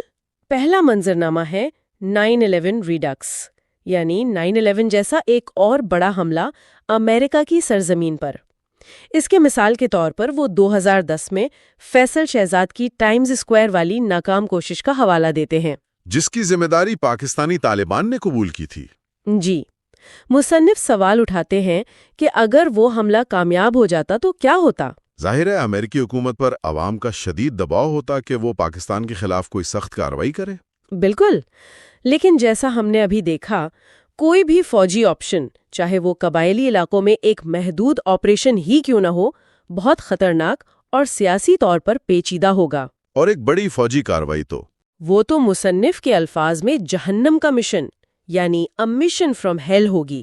تو اس صورتحال میں بھی امریکہ کے پاس کوئی اچھا انتخاب نہیں ہے. اور دوسرا منظرنامہ ممبئی ریڈکس ہے، یعنی ممبئی جیسا ایک اور بڑا حملہ انڈیا میں. جی. مصنف بتاتے ہیں کہ 2008 کے حملوں کے بعد انڈیا نے کمال کے تحمل کا مظاہرہ کیا اور فوجی کارروائی سے گریز کیا، حالانکہ ان کے پاس کولڈ سٹارٹ کے نام سے ایک فوجی ڈاکٹرائن موجود ہے جو خاص طور پر ایسے حملوں کا فوری جواب دینے کے لیے بنائی گئی ہے. جی. مصنف کا خیال ہے کہ اگر ایسا کوئی حملہ دوبارہ ہوتا ہے تو شاید اس بار انڈیا کا صبر جواب دے جائے. اس صورت میں انڈیا کے پاس کیا آپشنز ہوں گے؟ صرف کولڈ سٹارٹ؟ نہیں، ان کے پاس کئی آپشنز ہوں گے. پہلا تو یہی کولڈ سٹارٹ ہے، جس میں فضائی حملے اور محدود زمینی کارروائی شامل ہے. دوسرا آپشن کراچی کی بحری ناکہ بندی ہو سکتی ہے جو پاکستان کی معیشت کو مفلوج کر دے گی اور افغانستان میں نیٹو کی سپلائی لائن کو بھی کاٹ دے گی۔ اور تیسرا آپشن یہ ہو سکتا ہے کہ انڈیا خود ایک اور نیوکلیئر ٹیسٹ کر کے پاکستان کو ایک بہت سخت پیغام دے۔ لیکن ان میں سے ہر آپشن ایک فل سکیل جنگ کا خطرہ بڑھا دیتا ہے، یہاں تک کہ ایٹمی جنگ کا بھی۔ اسی لیے مصنف اس صورتحال کو جنوبی ایشیا میں رشین رولٹ کھیلنے کے مترادف قرار دیتے ہیں۔ ایک ایسا کھیل جس میں آپ جان بوجھ کر اپنی جان داؤ پر لگاتے ہیں۔ بالکل۔ مصنف کا کہنا ہے کہ جلد یا بدیر پاکستان سے ہونے والا کوئی دہشت گرد حملہ تباہی کا باعث بن سکتا ہے، کیونکہ انڈیا ہمیشہ صبر کا مظاہرہ نہیں کرے گا۔ ان تمام خطرناک امکانات کو ذہن میں رکھتے ہوئے مصنف امریکی پالیسی کی تاریخ کا جائزہ لیتے ہیں۔ ان کے خیال میں غلطی کہاں ہوئی؟ مصنف کہتے ہیں کہ پچھلے 60 سالوں میں امریکہ اور پاکستان کے تعلقات ایک رولر کوسٹر کی طرح رہے ہیں، جس میں شدید اتار چڑھاؤ آیا ہے۔ کبھی دوست، کبھی دشمن۔ جی، کبھی امریکہ پاکستانی ڈکٹیٹرز کا سب سے قریبی دوست بن جاتا تھا، جیسے آئزنہاور، نکسن، ریگن اور جارج ڈبلیو بش کے دور میں، اور کبھی جمہوریت کا نام لے کر پابندیاں لگا دیتا تھا، جیسے کارٹر، جارج H.W. بش اور کلنٹن کے ادوار میں۔ اس میں ایک بہت دلچسپ تضاد نظر آتا ہے۔ بالکل، اور مصنف اسی تضاد کی نشاندہی کرتے ہیں۔ وہ کہتے ہیں کہ امریکہ نے پاکستان کے ہر فوجی آمر کی حمایت کی، چاہے انہوں نے انڈیا کے ساتھ جنگیں شروع کیں یا ملک کو جہاد کی طرف دھکیلا۔ اور اس کے برعکس جب بھی ملک میں جمہوری حکومتیں آئیں، ان پر کسی نہ کسی بہانے پابندیاں لگائی گئیں۔ جی، مصنف کے مطابق یہ دونوں طریقے، یعنی حد سے زیادہ دوستی اور شدید دشمنی، بری طرح ناکام ہوئے ہیں۔ تو مصنف کا اصل نقطہ یہ ہے کہ پاکستان کا اندرونی استحکام صرف پاکستان کا مسئلہ نہیں، بلکہ یہ ایک ایسی ڈومینو ہے جس کے گرنے سے پورے خطے اور پھر پوری دنیا کا امن تہ و بالا ہو سکتا ہے۔ اور امریکہ کی یہ غیر مستقل پالیسیاں اس استحکام کو لانے میں ناکام رہی ہیں۔ یہی اس باب کا سبق ہے۔ مصنف کا موقف ہے کہ امریکہ پاکستان تعلقات کو ایک مستقل اور مستحکم بنیاد فراہم کرنے کی ضرورت ہے۔ مطلب صرف حکومت یا فوج سے نہیں، بلکہ پاکستانی عوام کے ساتھ براہ راست تعلق قائم کرنا چاہیے، ان کے جمہوری عمل کی حمایت کرنی چاہیے اور ان کے جائز سیکیورٹی خدشات کو بھی سمجھنا چاہیے۔ اور اگر امریکہ ایسا نہیں کرتا تو مصنف کا موقف ہے کہ اگر امریکہ نے اب پاکستان کو اس مشکل سے نکلنے میں مدد نہ کی تو اسے جلد ہی ایک انتہا پسند ایٹمی طاقت والے پاکستان کا سامنا کرنا پڑ سکتا ہے، یا 9/11 جیسا کوئی اور واقعہ دیکھنا پڑ سکتا ہے، یا اس سے بھی بدتر جنوبی ایشیا میں ایک ایٹمی جنگ کا سامنا کرنا پڑ سکتا ہے۔ اور مصنف کے مطابق یہی وہ ڈراؤنے خواب ہیں جن سے بچنے کے لیے امریکہ کو پاکستان کی موجودہ حالت پر سنجیدگی سے توجہ دینے کی ضرورت ہے۔ اسے پاکستان میں اپنی پالیسیوں کو